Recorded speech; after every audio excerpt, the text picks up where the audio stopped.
जिन्ने पग्गां दाड़ियां वाले नौजवान मुंडे ने ये सारे दे सारे भिंडरां वाले दे चेले ते हथियारबंद हो के हिंदुआं जां होरां दे कतल करन वाली फौज है।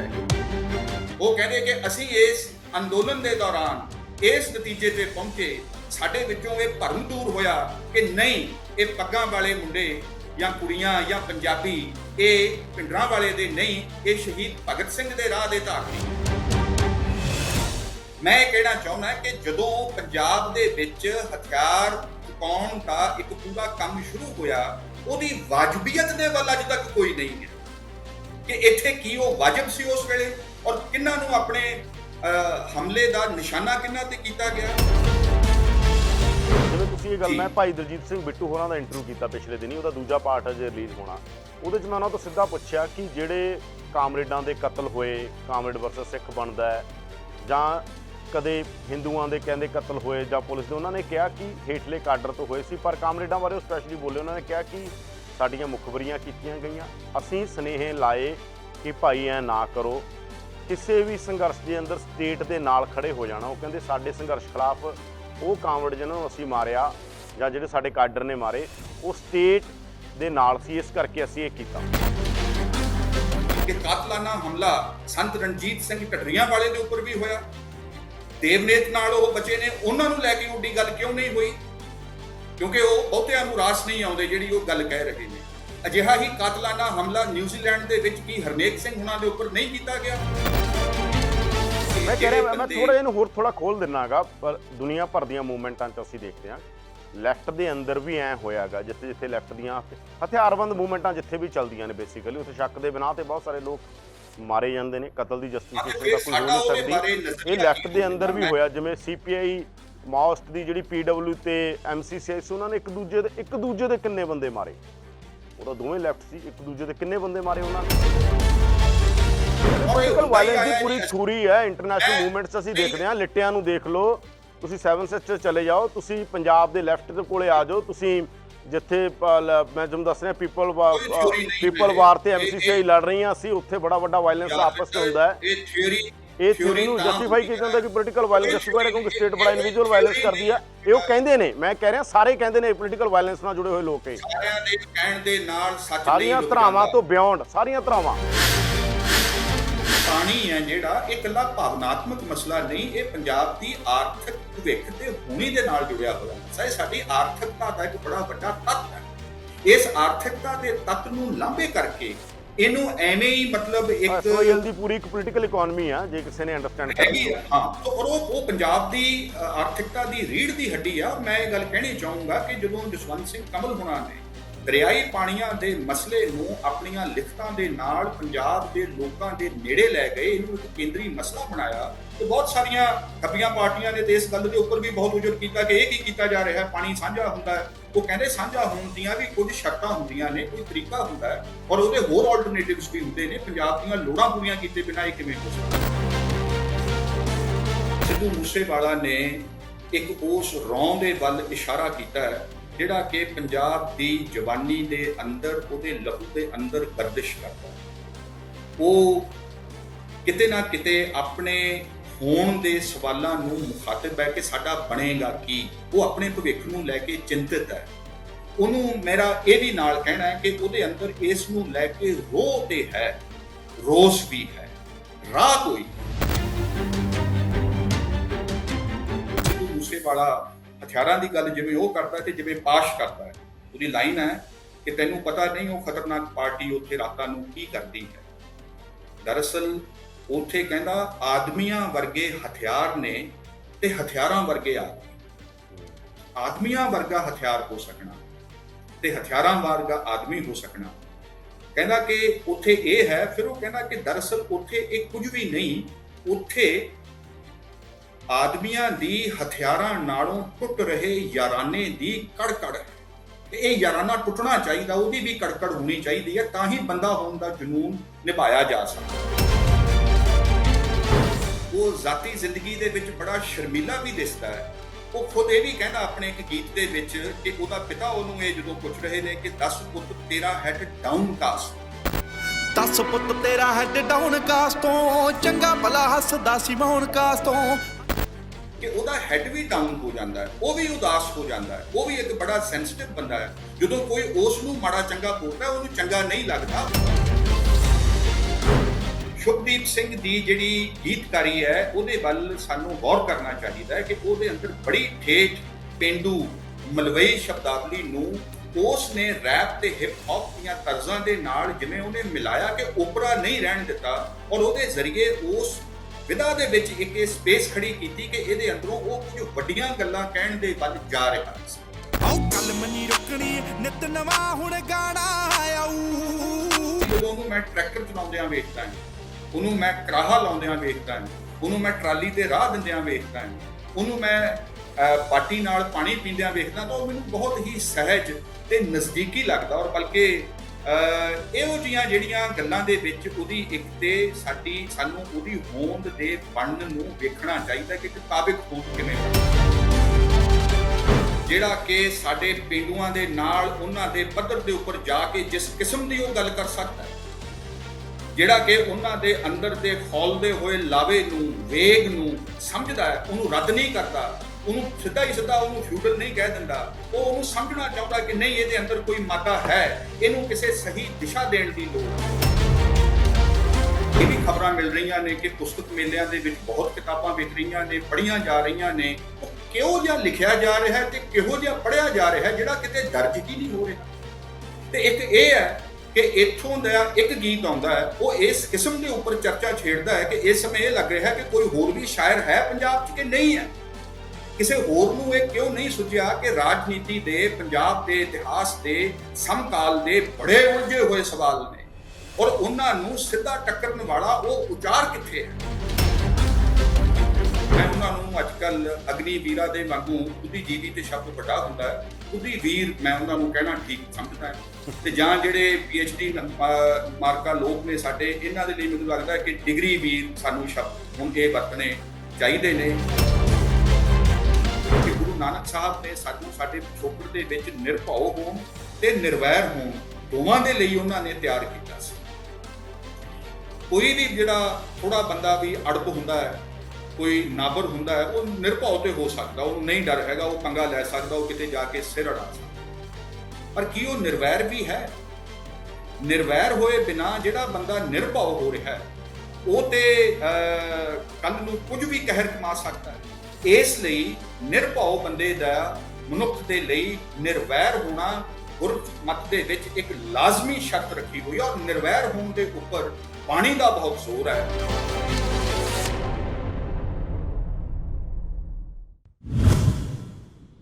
ਪ੍ਰੋ ਪੰਜਾਬ ਟੀਵੀ ਤੇ ਤੁਹਾਡਾ ਸਵਾਗਤ ਹੈ। ਮੈਂ ਹਾਂ ਯਾਦਵਿੰਦਰ ਸਿੰਘ। ਪਾਪੂਲਰ ਕਲਚਰ ਦੀ ਆਲੋਚਨਾ ਵੀ ਬਹੁਤ ਹੁੰਦੀ ਹੈ, ਪਰ ਪਾਪੂਲਰ ਕਲਚਰ ਦੇ ਜ਼ਰੀਏ ਆਈਆਂ ਹੋਈਆਂ ਚੀਜ਼ਾਂ ਸੋਸਾਇਟੀ ਤੇ ਬਹੁਤ ਵੱਡਾ ਅਸਰ ਵੀ ਛੱਡਦੀਆਂ ਨੇ। ਖਾਸ ਤੌਰ ਦੇ ਉੱਤੇ ਜਦੋਂ ਰਾਜਨੀਤੀ ਨਾਲ, ਇਤਿਹਾਸ ਨਾਲ ਜੁੜੀ ਕੋਈ ਗੱਲ ਆਉਂਦੀ ਹੈ ਤਾਂ ਨਾਲ ਦੀ ਨਾਲ ਉਹਦਾ ਇੱਕ ਵੱਡਾ ਮੈਸੇਜ ਜਾਂਦਾ। ਸਿੱਧੂ ਮੂਸੇਵਾਲਾ ਦਾ SYL ਗੀਤ ਆਉਣ ਤੋਂ ਬਾਅਦ ਵੀ ਪੰਜਾਬ ਦਾ ਇਤਿਹਾਸ ਤੇ ਪੰਜਾਬ ਦੀ ਰਾਜਨੀਤੀ ਦੇ ਅੰਦਰ ਇੱਕ ਵੱਡੀ ਚਰਚਾ ਹੋਈ ਹੈ, ਵਿਦਵਾਨਾਂ ਚਰਚਾ ਹੋ ਰਹੀ ਹੈ। ਅਸੀਂ ਬਹੁਤ ਸਾਰੇ ਲੋਕਾਂ ਨਾਲ ਇੰਟਰਵਿਊ ਕਰ ਰਹੇ ਹਾਂ। ਅੱਜ ਅਸੀਂ ਜੋੜਿਆ ਆਪਣੇ ਨਾਲ ਡਾਕਟਰ ਸਮੇਲ ਸਿੰਘ ਸਿੱਧੂ ਨੂੰ, ਜਿਹੜੇ ਜਵਾਹਰ ਲਾਲ ਨਹਿਰੂ ਯੂਨੀਵਰਸਿਟੀ ਦਿੱਲੀ 'ਚ ਇਤਿਹਾਸ ਦੀ PhD ਕੀਤੀ ਹੈ, ਜਿਨ੍ਹਾਂ ਨੇ ਜਿਹੜੇ ਅੱਜ ਕੱਲ੍ਹ ਵੱਖ-ਵੱਖ ਥਾਵਾਂ ਤੇ ਰਿਸਰਚ ਪੇਪਰ ਲਿਖਦੇ ਨੇ, ਟ੍ਰਿਬਿਊਨ 'ਚ ਲਿਖਦੇ ਨੇ ਔਰ ਪੰਜਾਬ ਦੇ ਅੰਦਰ ਸਮੇਲ ਨੂੰ ਨਿਊ ਲੈਫਟ ਦੀ ਤਰ੍ਹਾਂ ਵੀ ਦੇਖਿਆ ਜਾਂਦਾ ਹੈ, ਯਾਨੀ ਨਵੇਂ ਖੱਬੇ ਪੱਖੀ ਦੇ ਤੌਰ ਤੇ। ਸਾਡੇ ਨਾਲ ਸਮੇਲ ਸਿੱਧੂ ਨੇ, ਸਵਾਗਤ ਕਰਦੇ ਉਹਨਾਂ ਦਾ। ਸਵਾਗਤ ਹੈ ਸਮੇਲ ਜੀ, ਬਹੁਤ ਬਹੁਤ ਤੁਹਾਡਾ। ਬਹੁਤ ਮਿਹਰਬਾਨੀ ਯਾਦਵਿੰਦਰ ਜੀ, ਯਾਦ ਕਰਨ ਦੇ ਲਈ ਜੀ। ਮੇਰਾ ਪਹਿਲਾ ਸਵਾਲ ਇਹੀ ਕਿ ਸਿੱਧੂ ਮੂਸੇਵਾਲੇ ਦਾ ਗੀਤ ਆਇਆ, ਉਹ ਗੀਤ ਨੇ ਪੰਜਾਬ 'ਚ ਇੱਕ ਵੱਡੀ ਚਰਚਾ ਛੇੜੀ ਹੈ। ਖਾਸ ਤੌਰ ਤੇ ਜਿਹੜੀ ਸਾਡੀ ਨੌਜਵਾਨ ਪੀੜ੍ਹੀ ਹੈ, ਜਿਹਨੂੰ ਨਾ ਹੈ ਪਤਾ SYL ਕੀ ਹੈ, ਵੱਡੇ ਹਿੱਸੇ ਉਹ ਤੋਂ ਕਿਤੇ ਨਾ ਕਿਤੇ ਉਹਦੇ ਨਾਲ ਜੁੜਦਾ ਨਹੀਂ ਹੈ, ਉਹ ਗੱਲਾਂ ਨਾਲ ਕਨੈਕਟ ਨਹੀਂ ਕਰਦਾ, ਰਿਲੇਟ ਨਹੀਂ ਕਰਦਾ। ਉਹ ਇਸ ਟਾਈਮ ਰਿਲੇਟ ਕਰ ਰਿਹਾ ਸਾਰੀਆਂ ਗੱਲਾਂ ਦੇ ਨਾਲ, ਪੰਜਾਬ ਜਾਂ ਕਹੀਏ ਰਿਲੇਟ ਕਰ ਰਿਹਾ ਗਾਣੇ ਦੇ ਨਾਲ। ਕਿਵੇਂ ਦੇਖਦੇ ਹੋ? ਇੱਕ ਤੇ ਇਹ ਵਾਕਈ ਤੁਸੀਂ ਸਹੀ ਆਖਿਆ ਕਿ ਇਹ ਪੰਜਾਬ ਦੇ ਸੱਭਿਆਚਾਰਕ ਇਤਿਹਾਸ ਦੇ ਵਿੱਚ, ਪੰਜਾਬ ਦੇ ਮਨੋਰੰਜਨ ਜਗਤ ਦੇ ਵਿੱਚ ਇੱਕ ਬੜੀ ਵੱਡੀ ਵਾਰਦਾਤ ਵਜੋਂ ਇਸ ਗੀਤ ਦੇ ਉੱਪਰ ਜਿਹੜਾ ਲੋਕਾਂ ਦਾ ਹੁੰਗਾਰਾ ਹੈ।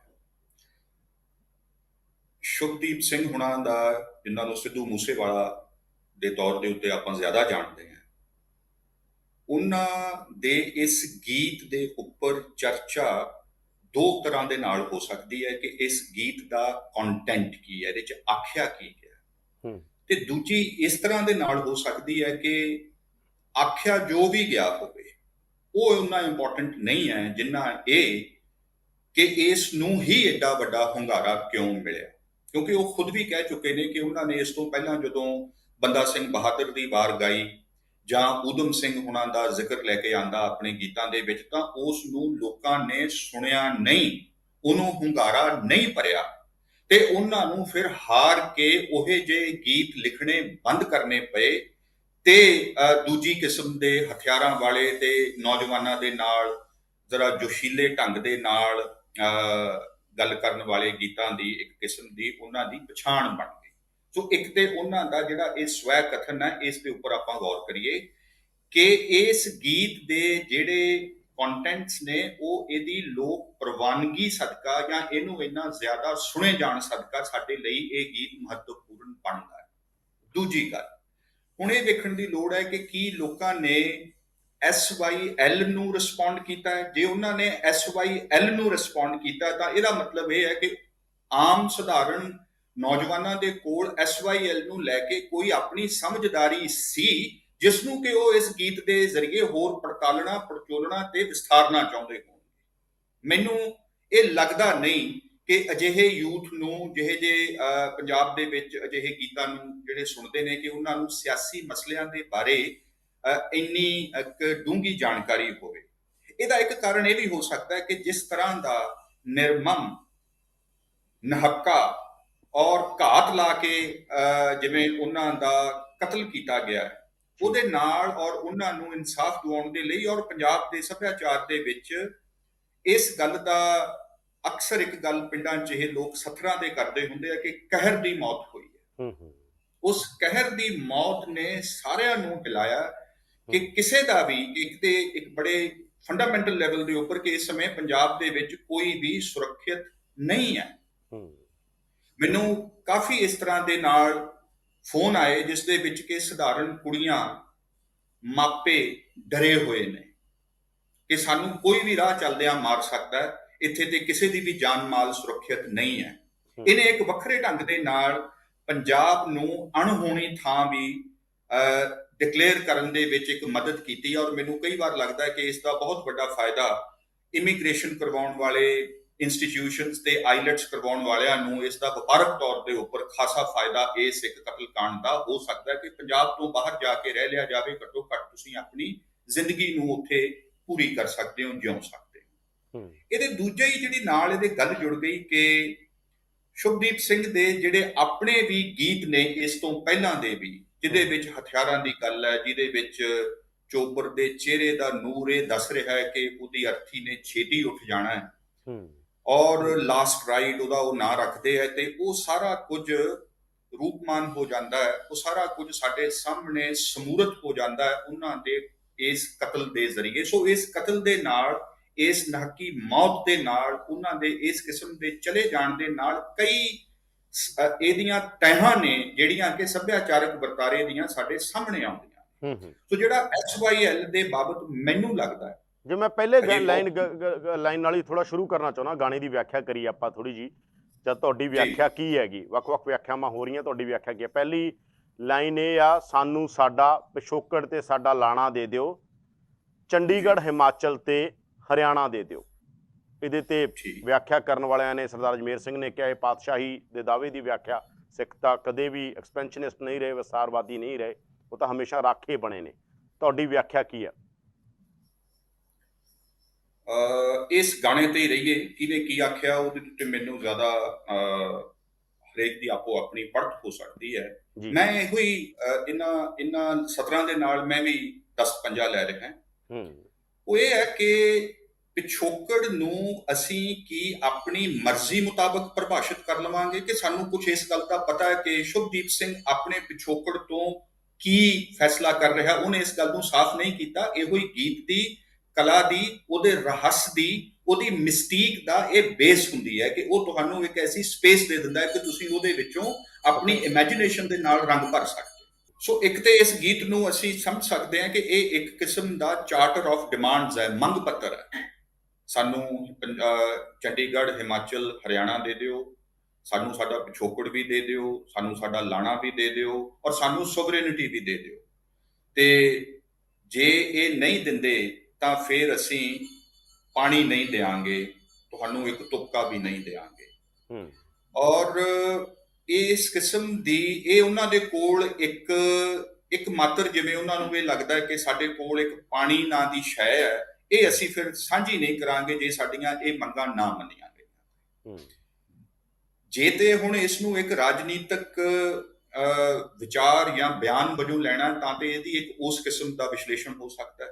ਕਲਾ ਦੇ ਵਿੱਚ ਇਸ ਕਿਸਮ ਦੇ ਭਾਵਨਾਤਮਕ ਮਸਲਿਆਂ ਦੇ ਜੋੜ ਦੇ ਨਾਲ ਜਿਹੜੀ ਇੱਕ ਤਿੱਖੀ ਵੇਗਵਾਨ ਇੱਕ ਜਿਹੜੀ ਕਾਂਗ ਉੱਠਦੀ ਹੈ, ਉਹਦੀ ਉਹਦਾ ਇੱਕ ਆਪਣਾ ਪੋਇਟਿਕ ਲੌਜਿਕ ਹੁੰਦਾ ਹੈ।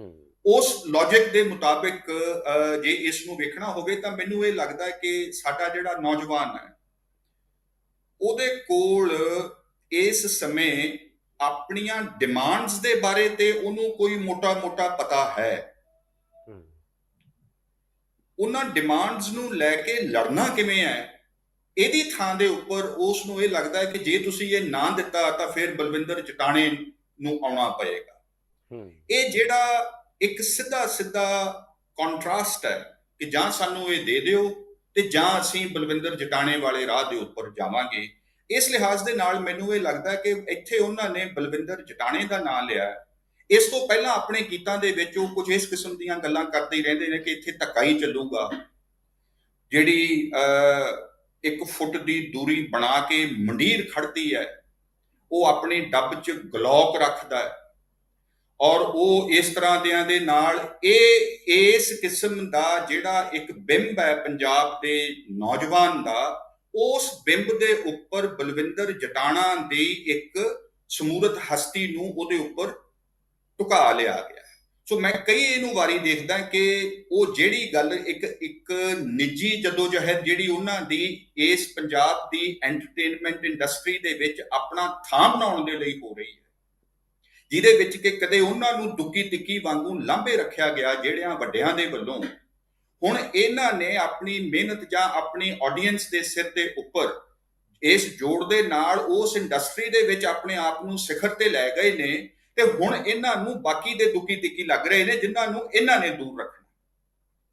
ਇਹਦਾ ਮਤਲਬ ਇਹ ਹੈ ਕਿ ਦੁੱਕੀ ਤਿੱਕੀ ਜਿਹੜੇ ਹੈਗੇ ਨੇ, ਇਹਨਾਂ ਤੋਂ ਉਹਨਾਂ ਨੂੰ ਕੋਈ ਖਾਸ ਉਹ ਦੁੱਕੀ ਤਿੱਕੀ ਨਹੀਂ ਰਹਿਣਾ ਚਾਹੁੰਦੇ। ਤੇ ਮੈਨੂੰ ਪਿਛੋਕੜ ਦੇ ਹਵਾਲੇ ਦੇ ਨਾਲ ਜਿਹੜੀ ਗੱਲ ਯਾਦ ਆਉਂਦੀ ਹੈ ਕਿ ਗੁਰੂ ਨਾਨਕ ਸਾਹਿਬ ਦਾ ਵੀ ਤੇ ਪਿਛੋਕੜ, ਉਹ ਵੀ ਤੇ ਸਾਡੇ ਪਿਛੋਕੜ ਦਾ, ਸਾਡੀ ਵਿਰਾਸਤ ਦਾ ਅੰਗ ਹੀ ਨਹੀਂ, ਉਹ ਸਾਡੀ ਜੜ ਨੇ ਕਈ ਥਾਵਾਂ ਦੇ ਉੱਪਰ, ਵੱਡਾ ਆਧਾਰ ਨੇ।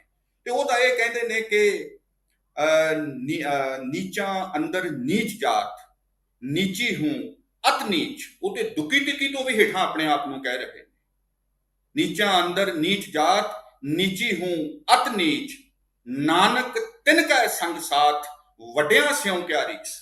ਸੋ ਸਾਡਾ ਜਿਹੜਾ ਉਹ ਇੱਕ ਯੋਧਾ ਦਰਵੇਸ਼ ਹੈ ਗੁਰੂ ਨਾਨਕ, ਉਹ ਤੇ ਇਹ ਕਹਿ ਰਿਹਾ ਕਿ ਬਾਈ ਅਸੀਂ ਵੱਡਿਆਂ ਬੁੱਢਿਆਂ ਦੇ ਨਾਲ ਨਹੀਂ ਹੈਗੇ, ਸਾਡੀ ਉਹਨਾਂ ਦੇ ਨਾਲ ਕੋਈ ਰੀਸ ਨਹੀਂ, ਕੋਈ ਮੁਕਾਬਲਾ ਨਹੀਂ, ਅਸੀਂ ਉਹਨਾਂ ਦੇ ਨਾਲ ਕੋਈ ਵੱਡੇ ਹੋਣ ਦੀ ਲੜਾਈ 'ਚ ਨਹੀਂ ਪਏ ਹੋਏ। ਅਸੀਂ ਤੇ ਹੇਠਲਿਆਂ ਦੇ ਨਾਲ, ਨਿਚਲਿਆਂ ਦੇ ਨਾਲ ਉਹਨਾਂ ਦੇ ਸੰਗੀ ਸਾਥੀ ਬਣ ਕੇ ਰਹਿਣਾ, ਉੱਥੇ ਹੀ ਸਾਡੀ ਮੁਕਤੀ ਹੋਏਗੀ, ਉੱਥੋਂ ਹੀ ਇਹਦਾ ਕੋਈ ਆਧਾਰ ਬਣੇਗਾ।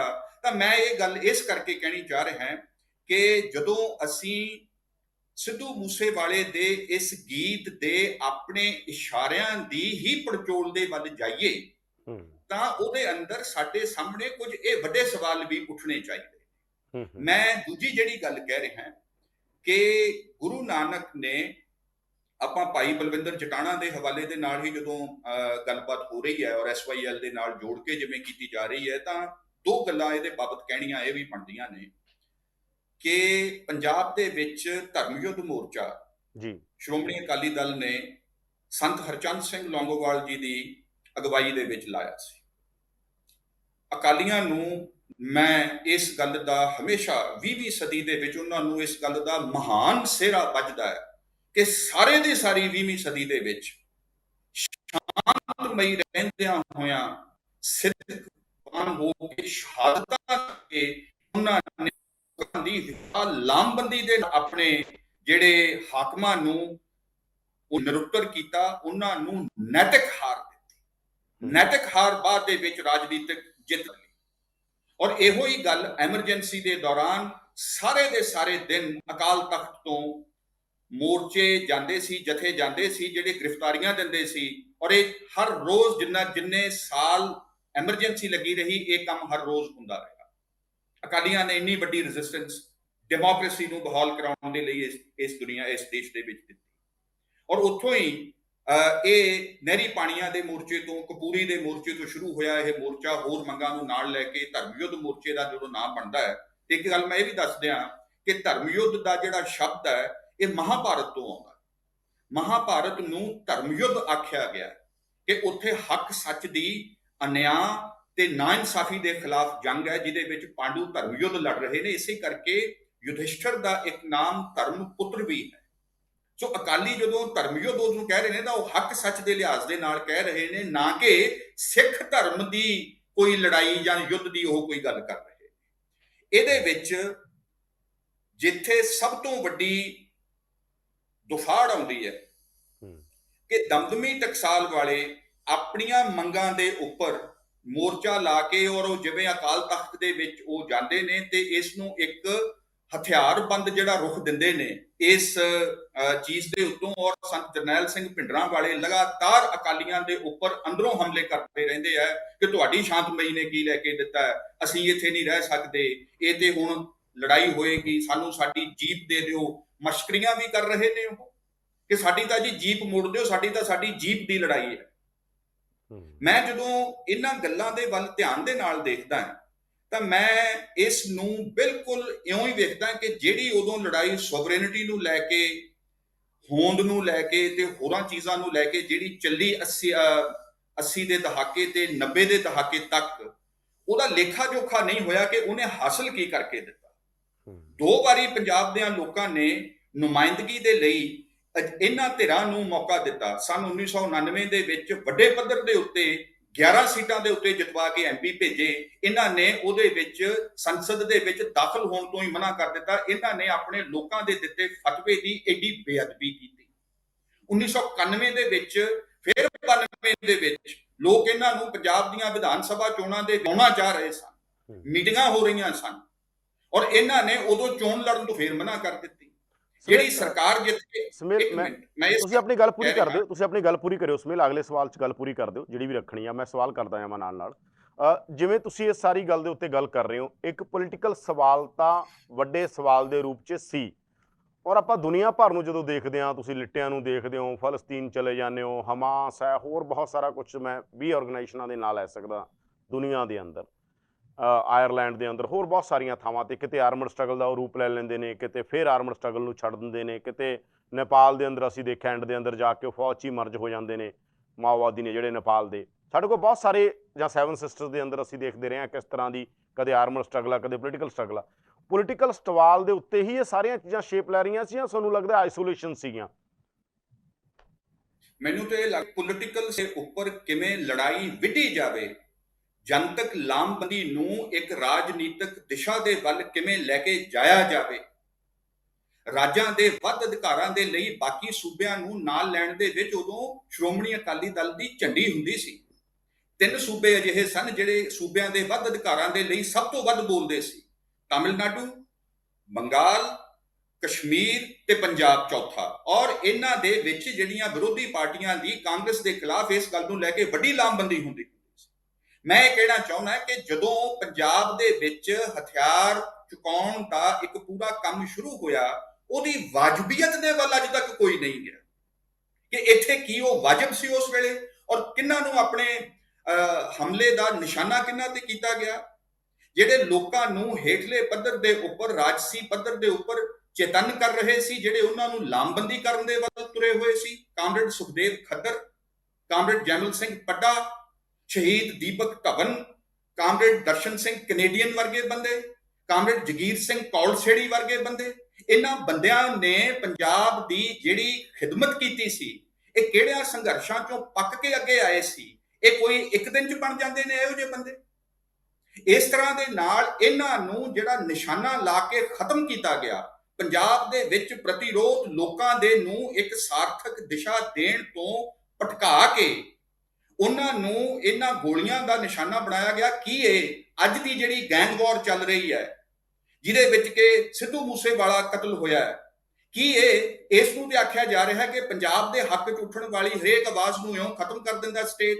ਤਾਂ ਕੀ ਮੈਂ ਇਹ ਵੀ ਆਖਾਂ ਕਿ ਜਿਨ੍ਹਾਂ ਨੇ ਪਾਸ਼ ਦਾ ਕਤਲ ਕੀਤਾ, ਜਿਨ੍ਹਾਂ ਨੇ ਸੁਖਦੇਵ ਪ੍ਰੀਤ ਦਾ, ਜੈਮਲ ਪੱਟਾ ਦਾ, ਬਲਦੇਵ ਸਿੰਘ ਮਾਨ ਦਾ, ਦੀਪਕ ਧਵਨ ਹੁਣਾਂ ਦਾ, ਜਗੀਰ ਸਿੰਘ ਕੌਰ ਸੇੜੀ ਦਾ, ਦਰਸ਼ਨ ਸਿੰਘ ਕੈਨੇਡੀਅਨ ਦਾ ਕਤਲ ਕੀਤਾ, ਕੀ ਉਹ ਵੀ ਫਿਰ ਸਟੇਟ ਦੇ ਆਖੇ ਹੀ ਉਹਨਾਂ ਨੇ ਨਹੀਂ ਕੀਤਾ? ਇਸ ਕਿਸਮ ਦਾ ਜੋ ਇਹ ਹਿੰਸਾ ਦਾ ਸੱਭਿਆਚਾਰ ਹੈ, ਇਹ ਜਦੋਂ ਆਪਣੇ ਵੱਲ ਮੁੜ ਕੇ ਆਉਂਦਾ ਹੈ। ਔਰ ਮੈਂ ਦੋ ਗੱਲਾਂ ਇੱਥੇ ਹੋਰ ਯਾਦ ਕਰਵਾ ਦਿਆਂ। ਇੱਥੇ ਤੇ ਹਮਲਾ ਹੋਇਆ ਤੇ ਸਿੱਧੂ ਮੂਸੇਵਾਲੇ ਦੀ ਜਾਨ ਜਾਂਦੀ ਰਹੀ, ਬੜਾ ਨੁਕਸਾਨ ਹੋਇਆ, ਪਰ ਆਪਾਂ ਕਿਉਂ ਭੁੱਲਦੇ ਹਾਂ ਕਿ ਕਾਤਲਾਨਾ ਹਮਲਾ ਸੰਤ ਰਣਜੀਤ ਸਿੰਘ ਢੱਡਰੀਆਂ ਵਾਲੇ ਦੇ ਉੱਪਰ ਵੀ ਹੋਇਆ। ਦੇਵਨੇਤ ਨਾਲ ਉਹ ਬਚੇ ਨੇ, ਉਹਨਾਂ ਨੂੰ ਲੈ ਕੇ ਉੱਡੀ ਗੱਲ ਕਿਉਂ ਨਹੀਂ ਹੋਈ? ਕਿਉਂਕਿ ਉਹ ਬਹੁਤਿਆਂ ਨੂੰ ਰਾਸ ਨਹੀਂ ਆਉਂਦੇ ਜਿਹੜੀ ਉਹ ਗੱਲ ਕਹਿ ਰਹੇ ਨੇ। ਅਜਿਹਾ ਹੀ ਕਾਤਲਾਨਾ ਹਮਲਾ ਨਿਊਜ਼ੀਲੈਂਡ ਦੇ ਵਿੱਚ ਕੀ ਹਰਨੇਕ ਸਿੰਘ ਹੁਣਾਂ ਦੇ ਉੱਪਰ ਨਹੀਂ ਕੀਤਾ ਗਿਆ? ਜਿਹੜੇ ਇਹ ਬੰਦੇ ਨੇ ਖੁਦ ਜਦੋਂ ਅਜਿਹਾ ਕਾਤਲਾਨਾ ਹਮਲਾ ਘਾਤ ਲਾ ਕੇ ਕਰਵਾਉਂਦੇ ਨੇ ਤਾਂ ਇਹ ਬਹੁਤ ਖੁਸ਼ ਹੁੰਦੇ ਨੇ। ਜਦੋਂ ਅਜਿਹੀ ਹੀ ਗੱਲ ਇਹਨਾਂ ਦੇ ਕਿਸੇ ਨਜ਼ਦੀਕੀ ਦੇ ਉੱਪਰ ਵਾਪਰਦੀ ਹੈ, ਜਿਹਨੂੰ ਇਹ ਧੱਕੇ ਨਾਲ ਹੁਣ ਆਪਦਾ ਬਣਾਉਣਾ ਚਾਹੁੰਦੇ ਨੇ, ਉਹ ਤੇ ਇਹ ਵੀ ਕਹਿ ਰਿਹਾ ਕਿ ਮੈਂ ਘੱਲੂਘਾਰਾ ਹਫ਼ਤੇ ਦੇ ਦੌਰਾਨ 4 ਜੂਨ ਨੂੰ ਮੇਰਾ ਕਿਤੇ ਕਨਸਰਟ ਹੈ, ਮੈਂ ਤੇ ਉਹ ਕਰੂੰਗਾ। ਤੇ ਜਿਹੜੇ ਲੋਕ ਮੈਨੂੰ ਉਸ ਘੱਲੂਘਾਰਾ ਹਫ਼ਤੇ ਦਾ ਬਿਆਨ ਦਾ ਜ਼ਿਕਰ ਕਰਕੇ ਇਹ ਕਹਿਣਾ ਚਾਹ ਰਹੇ ਨੇ ਕਿ ਇਹ ਨਾ ਕਰੋ, ਇਹ ਦੁੱਖ ਦੇ ਦਿਨ ਨੇ, ਤੇ ਉਹ ਕੌਣ ਹੁੰਦੇ ਨੇ ਮੈਨੂੰ ਕਹਿਣ ਵਾਲੇ? ਜਦੋਂ ਅਸੀਂ ਕਿਸੇ ਨੂੰ ਨਾਇਕ ਬਣਾਉਂਦੇ ਆ ਤਾਂ ਉਹ ਸਾਡੀਆਂ ਲੋੜਾਂ ਦੇ ਲਈ ਜ਼ਰੂਰੀ ਹੁੰਦਾ ਹੈ। ਉਹ ਸ਼ੁਭਦੀਪ ਸਿੰਘ ਦੇ ਉੱਪਰ ਸਾਡੇ ਨਾਇਕਤਵ ਦੀਆਂ ਲੋੜਾਂ ਨੂੰ ਮਤਲਬ ਉਹਦੇ ਤੇ ਲੱਦ ਦਿੱਤਾ ਜਾਂਦਾ। ਉਹ ਹਜੇ ਇੱਕ ਨੌਜਵਾਨ ਸੀ, ਉਹ ਅਗਾਂਹ ਜਾਣਾ ਚਾਹ ਰਿਹਾ ਸੀ, ਉਹ ਬਹੁਤ ਸਾਰੀਆਂ ਚੀਜ਼ਾਂ ਦੇ ਵਿੱਚ ਆਪਣੀ ਟਿੱਪਣੀਆਂ ਕਰ ਰਿਹਾ ਸੀ। ਉਹ ਜ਼ਾਤੀ ਜ਼ਿੰਦਗੀ ਦੇ ਵਿੱਚ ਬੜਾ ਸ਼ਰਮੀਲਾ ਵੀ ਦਿਸਦਾ ਹੈ।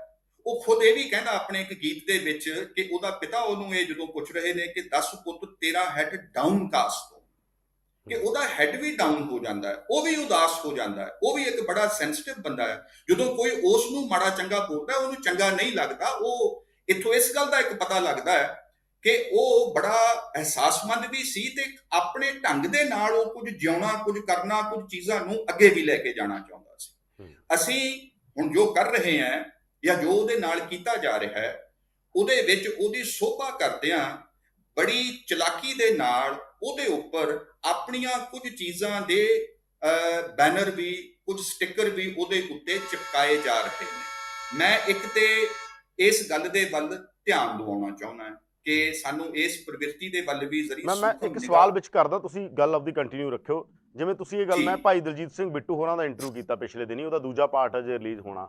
ਉਹਦੇ 'ਚ ਮੈਂ ਉਹਨਾਂ ਤੋਂ ਸਿੱਧਾ ਪੁੱਛਿਆ ਕਿ ਜਿਹੜੇ ਕਾਮਰੇਡਾਂ ਦੇ ਕਤਲ ਹੋਏ, ਕਾਮਰੇਡ ਵਰਸਸ ਸਿੱਖ ਬਣਦਾ ਹੈ, ਜਾਂ ਕਦੇ ਹਿੰਦੂਆਂ ਦੇ ਕਹਿੰਦੇ ਕਤਲ ਹੋਏ ਜਾਂ ਪੁਲਿਸ ਦੇ, ਉਹਨਾਂ ਨੇ ਕਿਹਾ ਕਿ ਹੇਠਲੇ ਕਾਡਰ ਤੋਂ ਹੋਏ ਸੀ। ਪਰ ਕਾਮਰੇਡਾਂ ਬਾਰੇ ਉਹ ਸਪੈਸ਼ਲੀ ਬੋਲੇ, ਉਹਨਾਂ ਨੇ ਕਿਹਾ ਕਿ ਸਾਡੀਆਂ ਮੁਖਬਰੀਆਂ ਕੀਤੀਆਂ ਗਈਆਂ, ਅਸੀਂ ਸੁਨੇਹੇ ਲਾਏ ਕਿ ਭਾਈ ਐ ਨਾ ਕਰੋ, ਕਿਸੇ ਵੀ ਸੰਘਰਸ਼ ਦੇ ਅੰਦਰ ਸਟੇਟ ਦੇ ਨਾਲ ਖੜੇ ਹੋ ਜਾਣਾ। ਉਹ ਕਹਿੰਦੇ ਸਾਡੇ ਸੰਘਰਸ਼ ਖਿਲਾਫ ਉਹ ਕਾਮਰੇਡ ਜਿਹਨਾਂ ਨੂੰ ਅਸੀਂ ਮਾਰਿਆ ਜਾਂ ਜਿਹੜੇ ਸਾਡੇ ਕਾਡਰ ਨੇ ਮਾਰੇ, ਉਹ ਸਟੇਟ ਦੇ ਨਾਲ ਸੀ, ਇਸ ਕਰਕੇ ਅਸੀਂ ਇਹ ਕੀਤਾ। ਇਹੋ ਹੀ ਗੱਲ ਲਾਰੈਂਸ ਬਿਸ਼ਨੋਈ ਹੁਣੀ ਕਹਿ ਰਹੇ ਨੇ ਕਿ ਤੁਸੀਂ ਸਾਡੇ ਖਿਲਾਫ ਗਏ, ਤੁਸੀਂ ਸਾਡੀਆਂ, ਅਸੀਂ ਤੁਹਾਨੂੰ ਉੱਥੇ ਜਾਣ ਤੋਂ ਮਨਾ ਕੀਤਾ ਸੀ, ਇਸ ਕਰਕੇ ਤੁਹਾਨੂੰ ਰਾਹ ਤੋਂ ਲਾਂਭੇ ਹੀ ਹੋਣਾ ਪੈਣਾ ਸੀ। ਇਹ ਮੈਂ ਇਸ ਕਰਕੇ ਕਹਿ ਰਿਹਾ ਕਿ ਇਹ ਜਿਹੜਾ ਹੇਠਲਾ, ਔਰ ਉਹ ਵੀ ਇਹੀ ਕਹਿ ਰਿਹਾ ਕਿ ਮੈਂ ਨਹੀਂ ਇਹ ਕੀਤਾ, ਇਹ ਹੇਠਲੇ ਕਾਡਰ ਨੇ ਕੀਤਾ, ਮੈਨੂੰ ਇਹਦੀ ਕੋਈ ਬਹੁਤੀ ਜਾਣਕਾਰੀ ਨਹੀਂ ਸੀ, ਮੈਨੂੰ ਤੇ ਮੇਰੇ ਕੋਲ ਤੇ ਫੋਨ ਹੀ ਖੋਹ ਲਿਆ ਸੀ। ਇਸ ਜਰਾ ਸੋਚ ਕੇ ਦੇਖੋ ਕਿ ਇਹ ਜਿਹੜੇ ਬਿਆਨੀਆਂ ਇਹਦੀਆਂ ਸਾਂਝਾਂ ਦੇ ਵੱਲ ਗੌਰ ਕਰੋ। ਇਹ ਬਿਲਕੁਲ ਇੱਕੋ ਜਿਹੀ ਭਾਸ਼ਾ ਕਿਉਂ ਬੋਲੀ ਜਾ ਰਹੀ ਹੈ? ਜਿਹੜੇ ਬੰਦਿਆਂ ਨੇ ਨਾਥੂ ਰਾਮ ਗੋਡਸੇ ਨੂੰ ਭਰਤਪੁਰ ਦੇ ਵਿੱਚ ਬਕਾਇਦਾ ਹਥਿਆਰਾਂ ਦੀ ਟ੍ਰੇਨਿੰਗ ਦੇ ਕੇ, ਸਾਵਰਕਰ ਵਰਗਿਆਂ ਨੇ ਤੇ ਹੋਰਾਂ ਮਹਾਰਾਜਿਆਂ ਨੇ ਮਹਾਤਮਾ ਗਾਂਧੀ ਦੇ ਕਤਲ ਦਾ ਮਨਸੂਬਾ ਜਿਨ੍ਹਾਂ ਨੇ ਸਿਰੇ ਚੜਾਇਆ, ਕਦੇ ਉਹ ਮੰਨੇ ਕਿ ਅਸੀਂ ਇਹਨਾਂ ਦੇ ਨਾਲ ਕੀਤਾ ਸੀ ਤੇ ਇਹਨੂੰ ਜਾਣਦੇ ਵੀ ਨਹੀਂ? ਇਹ ਤੇ ਗੋਡਸੇ ਨੇ ਆਪਣੇ ਲੈਵਲ ਤੇ ਹੀ ਕੀਤਾ। ਔਰ ਇਹ ਕੰਮ ਸ਼ੁਰੂ ਤੋਂ ਚਾਪੇਕਰ ਬ੍ਰਦਰਜ਼ ਨੇ ਜਦੋਂ ਹਮਲਾ ਕੀਤਾ